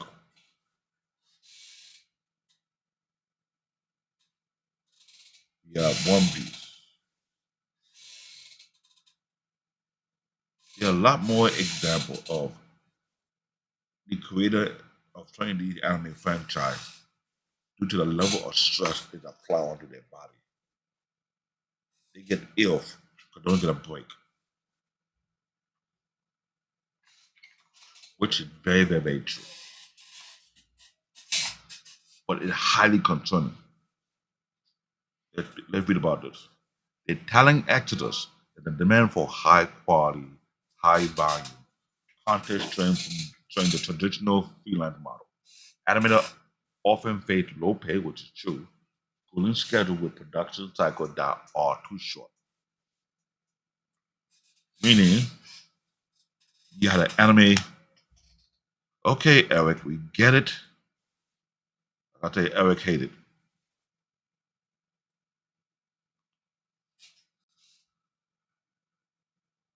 As I was saying, you watch certain anime show every week.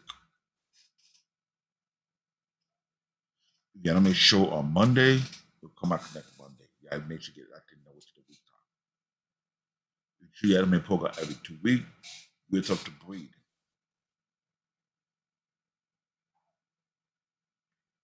But that's never been the case all the time, mostly on a weekly basis.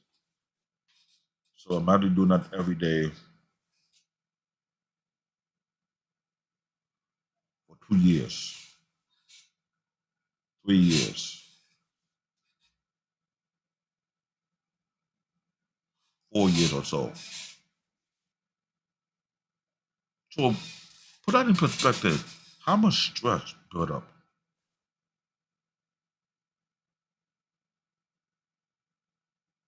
And I'm thinking, like, y'all comment in. How much mental and physical stress do you think it really is to like keep some of these top anime production going?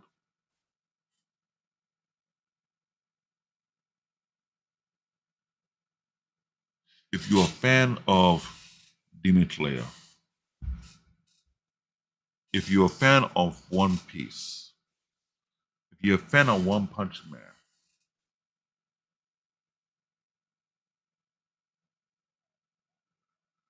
if you're a fan of Bleach, let's see what other coming out there. Kaiju 8.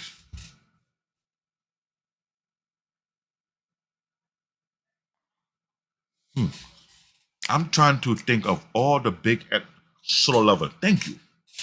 Solo is on a break right now, right? We're going on a new season.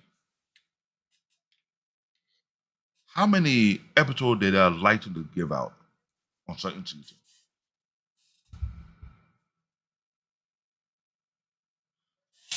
How about you think they put on the frame for frame workload based on the scene, the frame, the motion, everything? How much did they put on top into? So let that sink in. Studio burnout.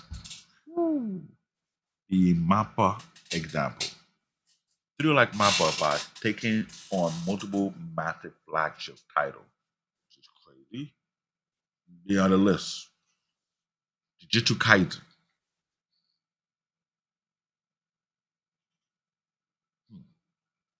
Attack on Titan.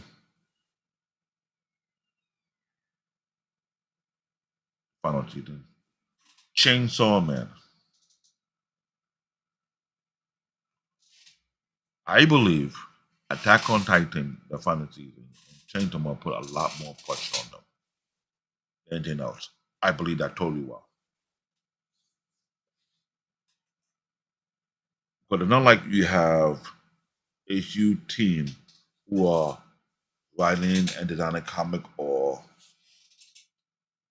comic animation.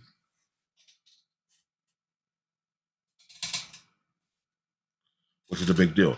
Demonstrate the current pressure cooker environment where a studio must constantly churn out usually demanding work at an unsustainable pace. So many people are working more than 8 hours a day. I would put that right about. I want you to get that. I want to get that in perspective. This is a career that is not simple. It's not for the weak or heart. It's not for the lazy mind. If you have an anime idea or a manga idea or comic book idea, whatever you want to call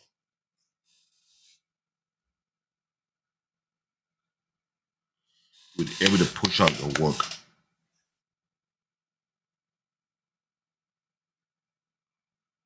And you so many copies. I want you to think about it right now. I want to build a case. So many manga books, main chapter. You have about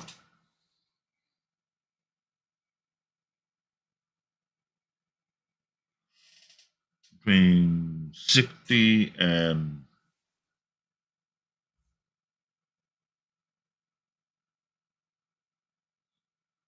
between 60 and 109 chapter already, right? You have a huge popularity so far from the manga you put you're still pushing out there. And they have been desired whereby they want to make a anime adaptation of your favorite manga book.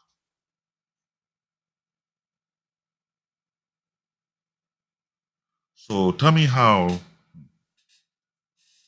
once a particular studio company acquire and secure their IP, and now your manga team had to work with the animated team, the illustrator, the visionary team to produce the anime shows, and you churn them out.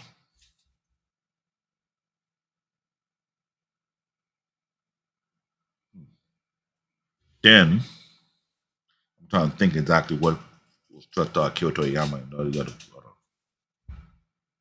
Then you have people. Okay, Eric, you have people sleeping in the studio trying to finish off these works.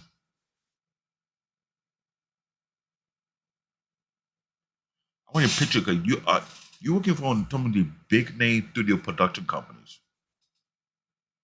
The company acquired some of the biggest name manga book, and they gather about I don't know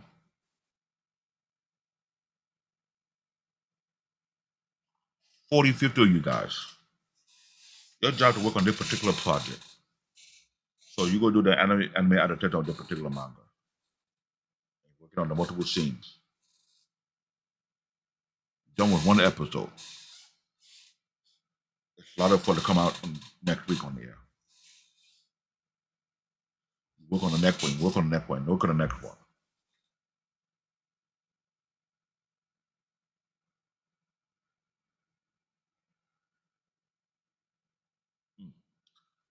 I want you to let that one sink in. I'm thinking about it right now. Tell me, how will you navigate your team? And the company tell the TV, come on, TV station, come on, TV Tokyo. First season, you're pushing to push out 24 episodes. 24 episodes take cover over, I don't know,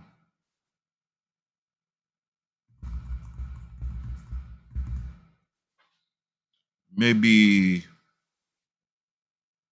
68 chapters in the book. 68 chapters of your manga, right? Me, you had to get all these special individuals who will break up the tasks. And if anyone have seen on the production studio, right, they are getting to work. They getting the reference of the manga. Everybody got the copy of the manga, whatever. They're referencing on the drawing on a particular frame. They had to get it. Imagine how that plays out over time.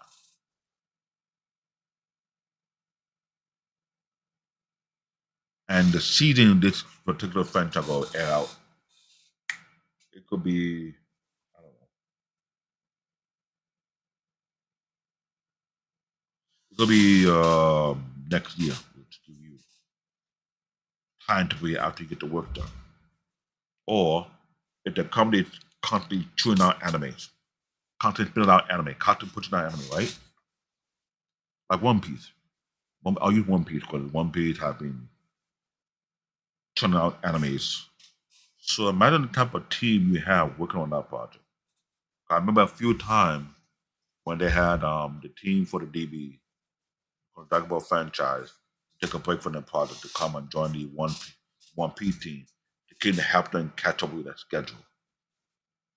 But they got a ton of anime they had to push out.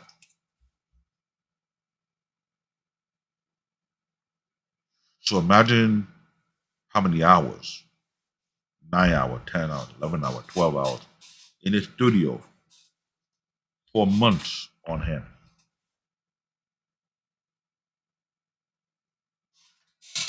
To get 24 episodes, 12 episodes ready before the deadline for the air is very, very unique.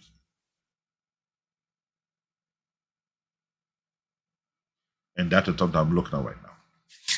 So as I'm trying to put it in perspective, picture. How can I be a director of a team working on a project, churning out, churning out, churning out, churning out? I'm sure you're an animator, you came to join my team. You don't smoke, you don't drink. 6 months in, you're smoking 2 boxes of cigarettes a day.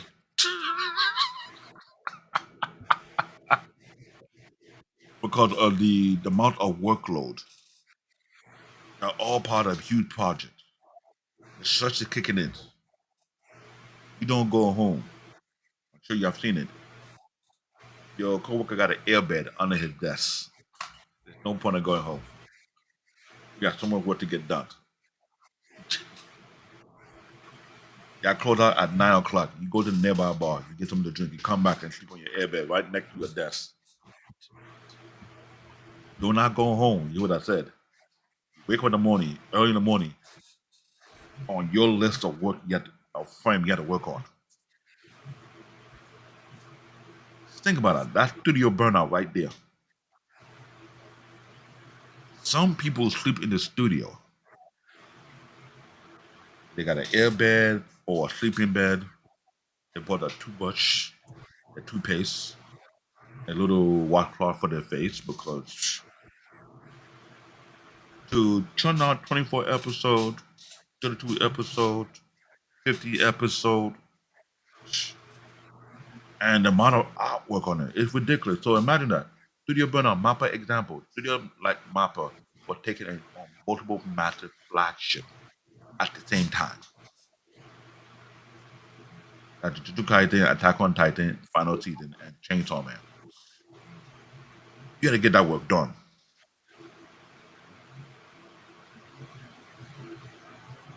While they're doing this, where the studio have must constantly churn out visual demanding work on an unstable pace.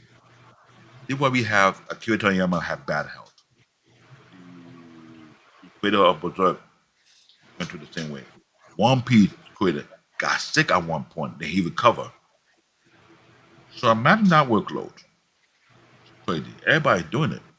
Some pace themselves out and they project their part to go out in the air next year so they can breathe. Some then got the chance to breathe because it's a long going project. So imagine that one. The KyoAni model as a solution. Kyoto Animation with the KyoAni then as a critical counter example. Unique commitment to a salary staff model. Keyword salary. No freelancers. You are part of the team. You got a salary.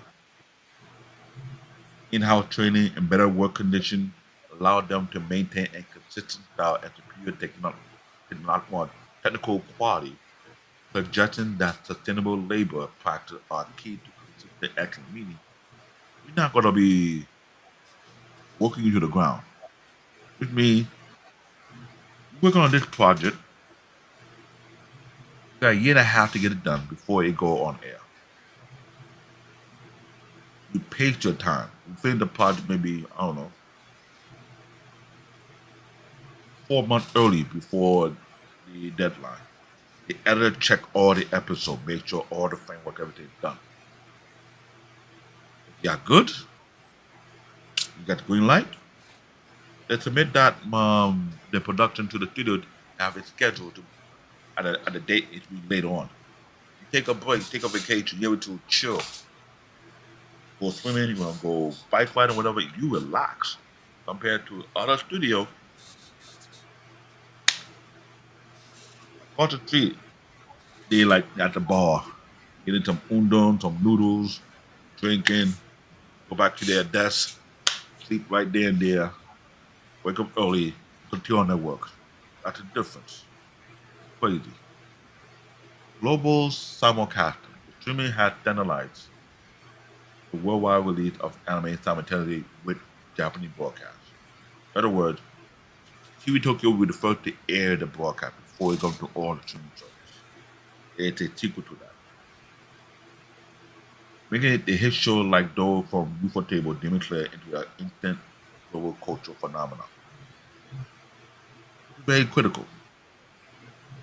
We don't and breaking it down because I've seen the video. I've seen some of the interviews.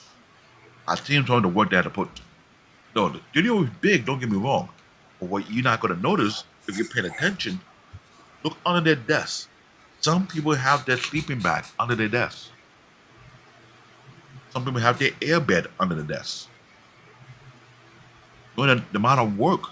I read some manga where they talk about a particular crew working on a particular project, and they're sleeping on the couch at the lounge. Some studio have a shower built in. So these are people who don't go home at all. They're working in that studio weeks upon week, month upon month on a big project before it been viewed, verified, and checked before they can even take a break. That's what happened. So the conclusions, the power and the paradox. Anime studios are at the center of a global entertainment boom. Demon Slayer is dominating the box office. You know how much money they put in that budget to produce the Demon Slayer movie? 20 million. Demon Slayer only invested 20 million. I mean, this is the amount of money they paid to get that movie produced, worked on, designed, worked frame for frame, illustrator, the special effect, the CGI or non-CGI, have all that thing put into play in that project. Have one of the main editors validate every frame for frame, make sure everything is on point and on key before it hit the movie theater, and all that cost them is $20 million compared to Superman budget, compared to the movie that Marlon Wayans got put out. How many movies did Wally did Dimitri beat out?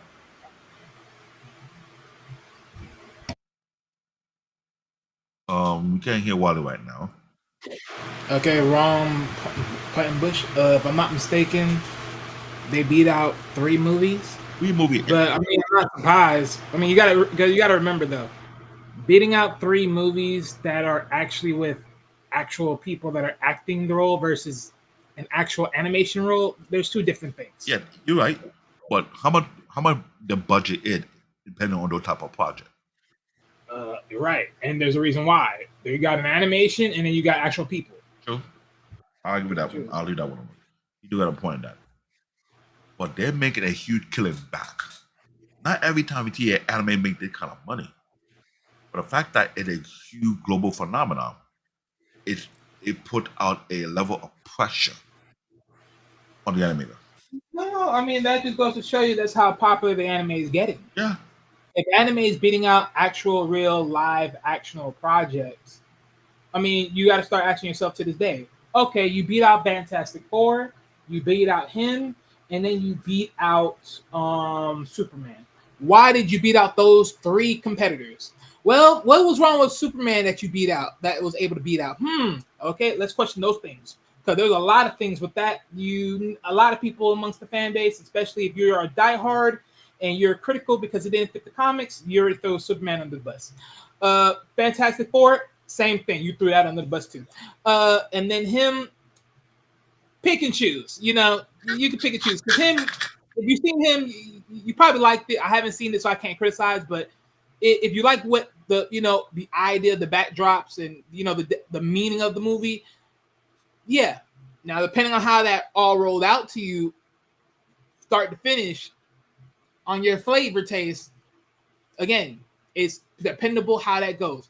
But when you talk about people that are diehards into anime, Anybody, and I mean anybody, knew this was going to be a hit no matter what, because there's no fail. And remember we had this argument about the fan base matter more than what we expected. I mean, like, think of it like this, right? Okay, have you seen Superman and Batman with their kids, their sons? The movie, that movie, And, when they have their and sons? I have it downloaded. I haven't got a chance to watch it. All right, so for me, I'm saying like this, right? Let me put it to you like this in a comparison. The animation movies for DC and Marvel, mostly for DC, I would say, the market for those are literally and almost literally just you really like it can't fail. It's like benchmark at 7 in most cases. Okay. It's not a failing project, right? Okay. Most cases, I mean, some people will rate it like somewhere around 6 and 7, either which way, but overall, it can't fail in general. For most cases, depending on who's reacting to it and all that, it usually can't fail. Anime is pretty much in the same ballpark. Unless it's like off script or somewhat deriving off of the actual anime itself, where And that it's would kill the sales. not ever in there, it just cannot fail. So And that's something that we would argue before when we were telling Paul, if you building a movie, either be live action or animated, and then based on a particular source material that have a unique cult following or massive fan base, if you're not being close to the material, you could hit or miss. there ain't no hit. I mean, young, and that's my thing. Okay, I'm gonna say it like this. Oh my god, I'm gonna say it like this. I guess I have to throw some punches and some gut punches to freaking DC and Marvel at this point, because the biggest problem with Marvel and DC, I know a lot of people say, "Well, look, get over it. It's an adaptation movie." You can't tell people to get the fuck over it when they read the books and they know what the frick happened in the books. Telling someone to get over is like you trying to slap them in the face and think nothing's gonna happen after you slap them in the face. No, something's gonna happen. Something's gonna happen. Thank you. Somebody agree. Fanboy will go crazy. Yes. I remember saying this. A particular franchise series on Amazon did not follow the source material. They divert and did a joke, Wally. They lied on the first day. Oh, we are following the book. And people caught on and found they're not following the book. Get over what? I don't know what you're talking about. Here's the thing. First season, they lied. Second season, they caught on they wasn't following the books.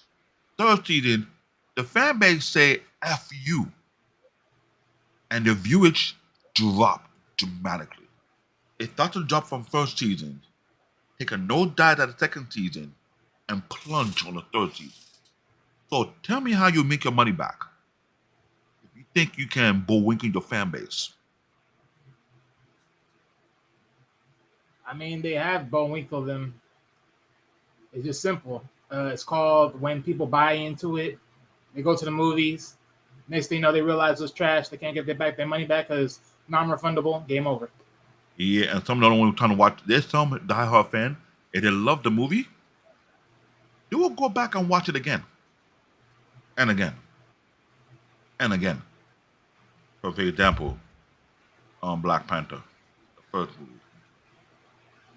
There were people who went back to the movie theaters multiple times. Right, but notice one thing. Even in Black Panther, was that truly Black Panther? Not really. But why did they love Black Panther, though? See, again, even if you go off the source material, it's not the problem with going off the source material. It's about, do you make it good even if you went off the source material? I always say this. What about the character truly makes the character really a hero in the movie? What is the defining matter? That is true. What is the message? If you can't sell that, I mean, again, I don't need the actual source material. I mean, again, some people do, but if you can sell it to where it's gonna be that, no one won't make a difference. Like Superman. Again, I watched it. I seen certain points where I will sit here and say, as someone that does the research, I would say that was really, because the first half was But when I started looking at the second half of the movie, I was like, okay, no, wait a minute, hold on. I was a little bit too quick. I was a little too quick with it. But you know what? I'm glad I stuck with it. And it hit. And it hit afterwards. But that's the difference. That's the problem where You some people have. so funny. See what I did? The first half was. I'm being serious. I'm being so I know you're serious. being serious, but the way you did it, it's like I'm like, ugh. I mean, it's the truth. If anyone understands that version of Ultraman, is not Ultraman. I mean, not in the way how they described it. It's like, really? And this is why I always mentioned when you're doing adaptation of any source material, and you're doing it because of the massive cult following or fan base that is behind it, you gotta ask yourself a question as a director or a producer. Are we going to follow the source material, or are you going to wing it? If you're going to wing it, how far are you going to wing it? If you divide too far away from the source material, would a fan base appreciate it? Or give me the middle finger? Which one would it be? You know how fan bases are. The first group who watch it, if it was crap, they're on the blogs. Don't watch it. It's trash. It's trash. Get it on bootleg. And social media is brutal. I mean, it's always going to be brutal, but that's the reality of comics going into live action, especially when it's not even connected the dots to certain things. Hear what Peter say. You can't make everybody happy. That's the problem. Somebody's going to get butt hurt no matter what. But here's the problem, Peter. Okay, they'll get butt hurt. You invested $300 million on a production. You are hoping to make your money back.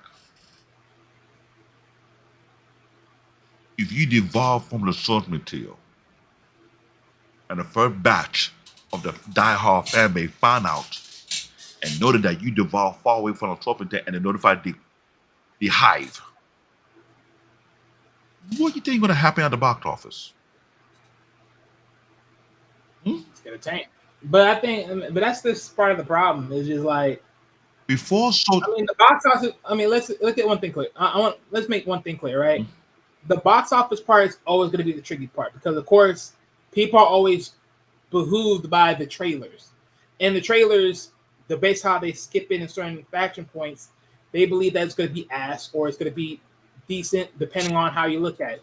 But you're very looking at it like, like you're waving. It's like it looks good, but then it's like once you start watching the whole thing, it's like, ooh, you tricked me, you bastard. Well, here's the thing. It's one of those many prerequisites. But before social media, you can get away with it. You can get away, not really. I mean, even before social media, I mean, because you got to think about it. They could have got away with that as far as picking up the money, but let's be honest, still voting as far as saying like, hey, this is not what I expected. This is not what I choose to waste my money on. What was this? I mean, the backlash alone will still hold you. I mean, think about like even from the anime perspective, right? The Shaman Kings, like you said, Shaman Kings got hit. People didn't love that. What they did, the artist of the original creator of Shaman Kings did what? A reboot. They revamped it. They redelivered back the original concept. People got happier. But that's the difference. People know what the freak they want, and people know what they want to be sold. Mm-hmm. If you cannot explain what you were trying to convey in the work that you currently did, people are not going to respect it. Bingo. But my thing is this. But that's my problem, though. It's like, again, coming back to Superman. People didn't like it because, he wasn't muscular. I'm like, well, you got a point. Superman is usually muscular. And the thing is... But hold on. But even to the fact that he's muscular. So let's get one thing clear. Is he muscular? How old was he? We didn't point those out. How far in the future are we as far as the Superman movie? We didn't point those out. We're not pointing a lot of things because if you really question where Superman is in his life at this point, then I would sit here and say, for those that question his body frame, hey, I give it to you. I give it to you. But if it's still early, you can't really question that. And remember what I say this. Social media have a way to kill the box office for certain productions. Right. Even with If the Superman, first batch come out and say, "Oh, Demon Slayer was off the hook," or "You got to see it," or "You know what? Go to the IMAX. The IMAX will be better." You don't think everybody will plan to go to the IMAX and schedule to get their ticket to get the IMAX and the box will go haywire? yeah, nah, I can't So, believe it. like I'm saying, the first batch who watched the movie, they're the one who want to go to social media. Right, and then they defied how far it goes in the extra. Yeah, of course, and that's why, like, because even what Superman first, I think first time in, it didn't even hit past the who's the last Superman, that guy's movie. It didn't even hit past his original time of doing it the first time. It eventually, you know, after it kind of start climbing, it eventually got there. But other than that, first weekend, it didn't even hit the same numbers. But even with that, like, there's still other projects. Like, this is my personal favorite. I know a lot of people will say otherwise.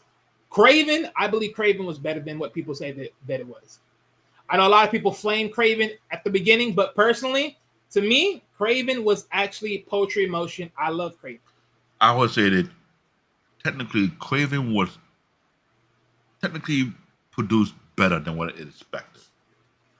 Yeah, it's just like the It storyline gave with the it line an art. origin feel, like something that you expect Wolverine movie to be, or even better. It kind of like played a part. It should be.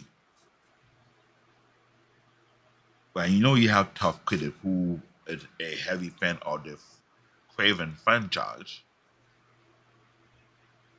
and how Craven came about. I totally understand. I totally get it. But this is something I'll be trying to point out. We in a computer age, and social media have a key factor on how movies succeed or movie fails. When the first You know, bad and when the, I definitely agree. and when the first bad is letting people know that you did not follow the source material or whatever you did with the pizza. Right. Because I'll even say this, right? Because so when Morbius came out, I sort of gave Morbius like an average grade of 6. But as time got on, I realized, yeah, I got to give it lower because Morbius wasn't what it was in most cases.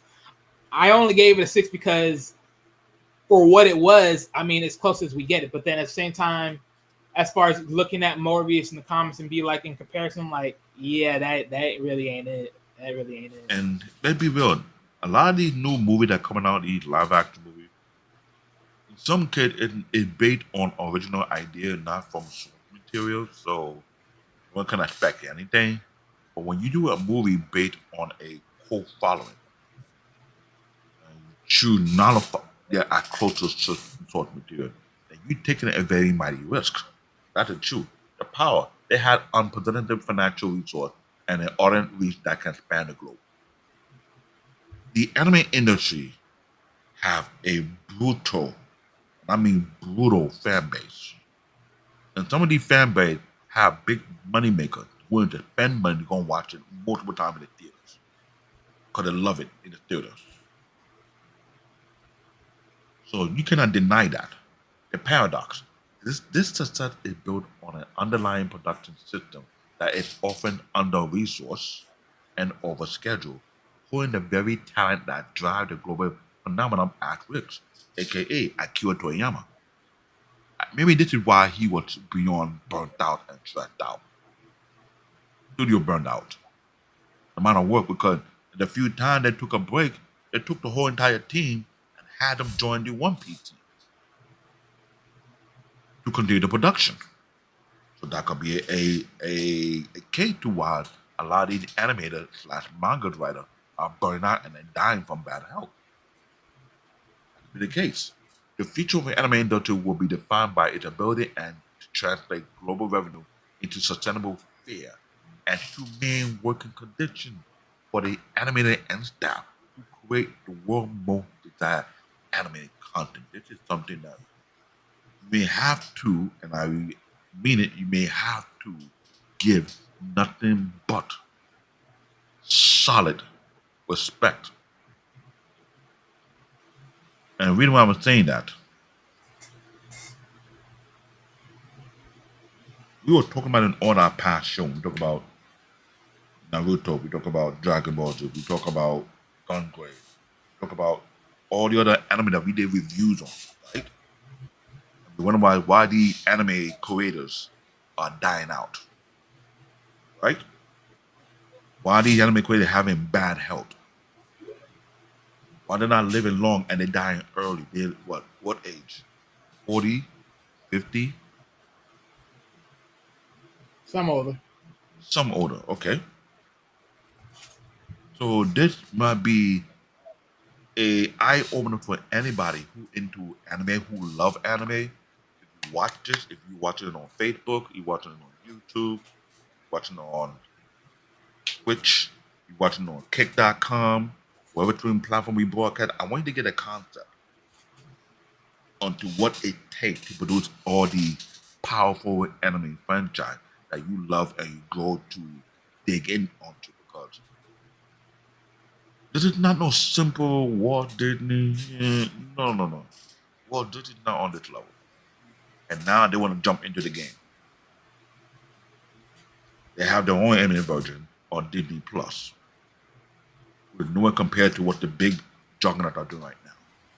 So when you have an understanding and have respect for the creators, the anime director, the anime producers, the illustrator, the animator, the writers, the people that work on the frame, the the color and everything. This is a whole entire engine. Once again, look up Black Experience in Japan. Look up the interview for Dot Studio. They did an interview for the guy who owned his black owned anime production studio, and see the question that would act and what it took for him to get to that level. It's not simple. What I will do, if I can, I will link the interview in the post section for Sparta HQ Network and on my platform as well. Why do I want to do the same? You can do the same. So you can watch the interview and you listen and see what it took him from a guy from New Jersey who had a degree in art, took a risk to fly all the way to Japan to study at one of the biggest animators at its time, who was still alive at the time, and see the kind of work they got to go through to produce anime, to work on different sections of the project. This is the big deal. So, what's going on for the rest of the week, Wally, if you want to fill everybody in for the scheduling? Well, tomorrow on Thursday, we have the Nail the Interview from Nerves to Confidence. That will be the Thursday show for tomorrow. Friday to be announced. Saturday will be Street Fighter versus Mortal Kombat: The Ultimate Fighting Game Showdown. And then, of course, Sunday will be, again, to be determined and to be announced, I should say. Sorry about that. And then on the following Tuesday, we will have Do Men Forget How to Talk to Women? And then last but not least, next round, we will have the Big Three, a Shonen Dynasty. The big three, I want you guys to pop up so we will have this argument with the big three. I think that is needed because. Wait, what argument? No, the big three. You have some of these BS that talk about why Bleach should be part of the big three or whatever. Oh, no. That's not that type of argument. Oh, not an argument? What kind of argument would that be? That's not an argument. I call it an argument because we gonna play some clips. You call it an argument because the clip thing. Yeah, we gonna play some dumbass clip that. I mean, that's a different notion though. That's more of the what videos that is. Yeah, that's more for the Emperor thing, the Emperor of anime. Okay. So not more for that. This is just more so to reckon. Okay, ladies and gentlemen, the big three, a Shonen Dynasty. This show is to recognize the many shows throughout centuries, which is going to be a couple of centuries in between, of what anime led force into building and keeping anime intact throughout the years. Though that's what that's going to be about. I want to call it an argument because it's not gonna be an argument on our end, but to the babies or the baby or the kiddies or the toddlers in anime who haven't dug deep like we have. We're gonna have a fit if we mention who are the big three based on different era, and they say, "Oh, it cannot be," but they don't understand what groundwork the anime laid for future anime to come through. That's probably call it anime unlock. We're not currently in favor, but we call it as it is, straight to the point. If I'm wrong, I'll be corrected. If you're wrong, you'll be corrected. This is how we do on this channel. We invite any content creator who will be on this platform and have this type of discussion because we're going a little bit bigger on the back end side. We deal with the corporation, we deal with the foundation, we deal with what made the anime industry what it is right now. Before we get back into the reviews again and start reviewing other anime from other production studios, then from there you have a concept of what to expect. And for those who are new into the anime industry, and they got some of their favorite, I'm hoping some of these shows that we are doing right now will make it easier for you to understand, easier to comprehend, easier to look at and appreciate what brought them to this plate right out today. My final thought that did it was very simple. It's just I'm glad we have this show so you get a concept understanding of the sweat, blood, and tears that they put in to create such a phenomenal industry, which I hate to say it, is technically life threatening. It is, depending on which studio they're working under, how much stress they go to. I'm not sure if I would ever work in a big company, I would have less gray. I might be all grayed out. I might be into the ultra inch stage.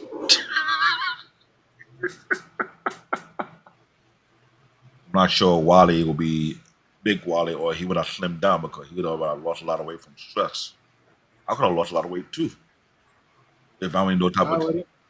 I walked away by now. You ain't gonna slave me. You walk away from millions of dollars on the table? Akira Takayama's willing to do it. Huh? Akira Takayama's willing to do it. What? I think I won't do it either. Money ain't everything. But y'all damn sure make it that way. So. Hey, can't argue that.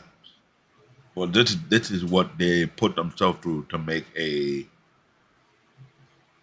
mark in history, the mark in society, the mark in the industry. Man, it's a great thing to make a mark in history, but remember, history is not made in one day. It's made over time. And I'm not going to stress to do one thing in history within a couple of months and then stress myself out just to do that. No.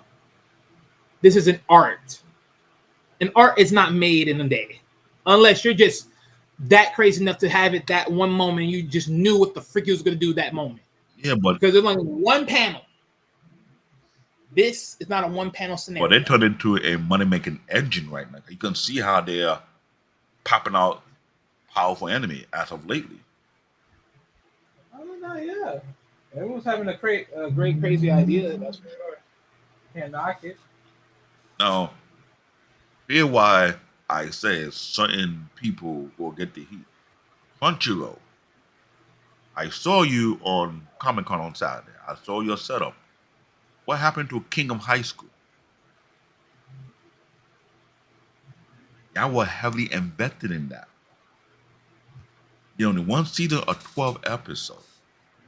And after that, there's no season 2. But there are over 500 chapters in that franchise. Wait a minute, you saw their panel. Who's there on the panel? No, they had a booth set up. There was no panel. You know how they had a booth? Okay, so they have the booth. Okay, Yeah. so like who's at the booth though? There was no producer. I think they would have done that on the upper floor. That's when you have the sit down and everybody talk about what's on. They had their own booth with people coming in, check out stuff. They were promoting the manga side. They do a manga set of country. continue to have Okay, that's anime, on manga. and they were doing manga. So kind of like That's fine.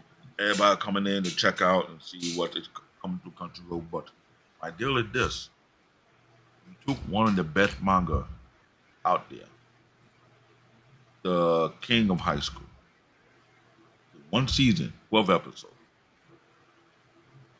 You didn't follow suit and do season two. That's many years later. So what's up, Crunchyroll? We're calling you out. And when we will soon, these series will soon end soon. It will be my turn to start getting some show ideas. I do hope in due time we have Takachi join the show. I'm looking forward to have some females content creator on this show too. We have some other discussions or reviews. And if you have any anime idea or anime you want us to review on the next season, please leave your comment. Whatever question you want me to answer for you guys or whatever thought process concerning this episode, please, please, please like the show, leave your comment. We'll come back and check on the comment. Please watch the other packed episode where we did a lot of breakdown concerning the anime franchise, anime industry, whatsoever. Please, please, please. I know it's, I mean, I see it's on entertainment and anything, but it gives you a count of what anime is. Because there are a lot of people jumping into anime and they have no idea what anime is. Jumping anime. And they have a weird assumption about it. We're taking our time to do a breakdown. We have to understand what's really going on. So please like the channel, subscribe to the channel, leave your comment. We will come back and check. Then either I or Wally will do a response to it and a breakdown if necessary. All right. On that note, this is Wally, my co-host, my legal analyst on anime, and my yang to my yin. It is. Yeah, sometimes I can. See, he's trying to sit here saying I'm the yang to his yin. No. I'm always mostly balanced in the anime side. I'm never gonna be biased. Okay, he the balanced side. I'm the brutal side. Sometimes if I don't like her, AKA you got to stand on one flop. And look, if you tilt off the earth, look, do not ask me to catch you. You chose to freaking walk over it. okay, no problem. Just make sure you can fly. Make sure you can fly. You see a big black bear with wings, run. I don't need to run. I'm telling the audience, we see a big black bear flying with wings, run.